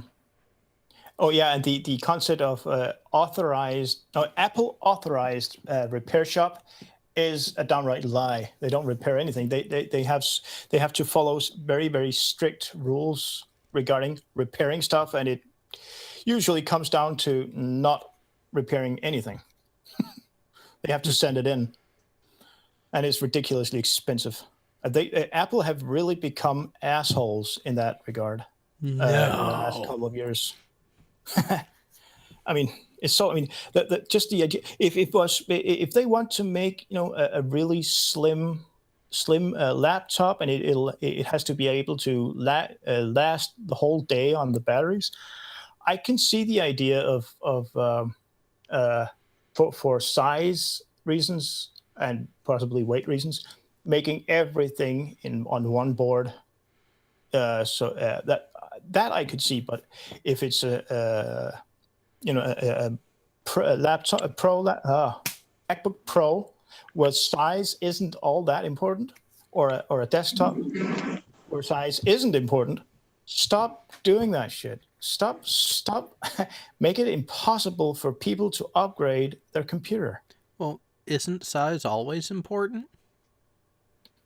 Yeah, that's what my ex-girlfriend told me. No, it's the way They're it's still used. trying to use the same chassis design they've been using for 3 years with the i9, the Core i9 lineup, to the point where that chassis cannot cool the MacBook Pro, and you get better speeds by using the previous generation, the previous MacBook Pro, compared to the new one. How would that follow? It gets so hot it idles at I'm sorry. Yeah, okay. Yeah. 100 degrees Celsius. It thermal throttles. Nice. That's just lovely. But it's so weird because I mean, for many years, one of the key good things about Apple is the visual design of the computers. I mean, they make beautiful looking stuff, and they pay attention to the quality of the screen. But and they're very conservative regarding the battery life on a laptop or an iPad or whatever. So, which is unusual. I mean, how many laptop companies downplay the running time of their computers, of their laptops? But those are the good things about Apple. But that's where it stops. I mean, there is no user-friendly good things about Apple anymore. There just isn't. Well, when it comes to their mobile devices, they are definitely easier to begin using for a smartphone rather than an Android. Incorrect. No. New iPhone XS, when you plug it in, it will not charge until you hit the home to wake up the phone. Here's the thing, though. Getting to learn it. No, here's the thing, though, is I've had people who are technologically illiterate be able to pick up an iPhone and use it without issue. You give them an Android, and they look like you just handed them some ancient Chinese tablet. That I understand, but I have an 80-year-old neighbor who has a Samsung J7, and she was complaining about the speed. So I thought, logically, she must have downloaded something to really fuck up her phone. Ran a quick virus check. It was not the problem. The problem was the latest Android update that she was given through her provider. So I was surprised about that. But there's an 80-year-old who can't, for some reason, this lady uses her laptop in contrast mode. Why? I don't know. So, like, well, it works with her. Android works with her, but Windows can't. Like, I just don't understand it. Well, the thing is, what I've learned from helping people with their computer stuff or phone stuff is that those people who are, I might maybe exaggerating a little bit, but still afraid of technology and don't really care about how the thing works and don't really want to know about anything relating to your phone, for example. They just want to know the least amount of information, get the least amount of information so that they can use. Once that kind of person, once they've gotten accustomed to an iPhone, an Android phone, or heaven forbid a BlackBerry or something else, they tend to want to stick to that because that's what they've gotten used to. I mean, think about it. I mean, first Mac I ever bought or got for really cheap, that G2, I think it was, or 3. It was right before the year 2000. It had a mouse with one button. When I finally got upgraded to a more decent one, G4, I think it was, then I had 2 buttons. That was confusing. Then I mean, it was really confusing. But when I was using just the first one with only 1 button, it was a nightmare changing over to a Windows computer. I mean, what's funny about that? You know what's funny about that? The first mouse I ever saw had 3 buttons. It was on a Unix machine. On X Windows. So just put that in your head. Yeah. So it was like everybody's experience with stuff is subjective. And then of course my second one was a 1351 on a Commodore 64. So there you go. 1351. Yeah, I was using Geos, of course. Remember Geos? I tried it. I didn't really like it. I just went back to Workbench. Well, Workbench was the Amiga's OS. Geos was Commodore 64. No, hang on. I tried Geos on my Amiga. You can't run Geos. Sure, I did that. It would have been emulated. I might be remembering it incorrectly. Yeah, because Geos was definitely a Commodore 64 or 128 program. Why? Oh no, I do not want to look at reds. Why would you look at red?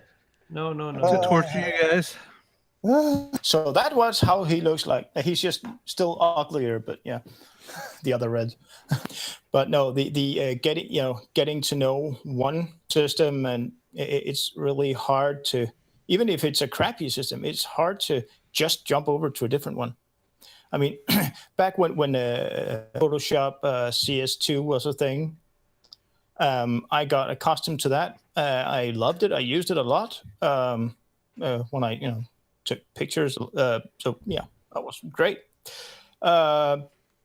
Then a friend of mine asked me if he could teach me how to use GIMP because he had the money to buy Adobe Photoshop because it cost an arm and a leg. And I said, sure. I regretted that. Learn how to use GIMP. That was a nightmare. I mean, GIMP is a pain in the ass. Technically speaking, it's, to say that with a big grain of salt, it's probably just as good as Photoshop. The biggest issue is, however, the menus, the functions are totally off. I mean, there's you're used to finding all the filters, all the stuff you use exactly, you know exactly where they are. So it takes no time at all to process an image. But then you try it on a different system like GIMP or even worse, Corel Draw, where everything is just different. I mean, it can do the same things, but the system is just different. You have to find things in other places. That could drive you nuts. So, I mean... Oh, come on. You know you want to slide off that cliff.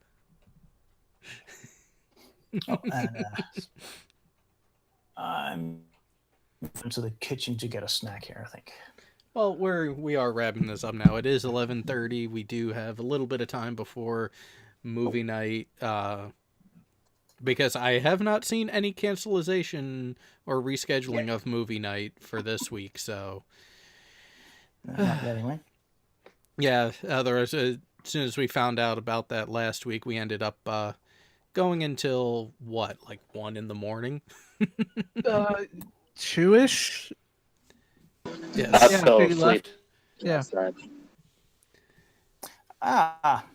Okay. I just checked. Is still on. Yep. So with that, for everyone who came to watch and is watching this after, thank you for coming around. In the description, there is a link to the GoFundMe to help out our friend David here with the expenses for his move that he is going to need quite soon. And let's go ahead and put that link into the live chat again. There it is.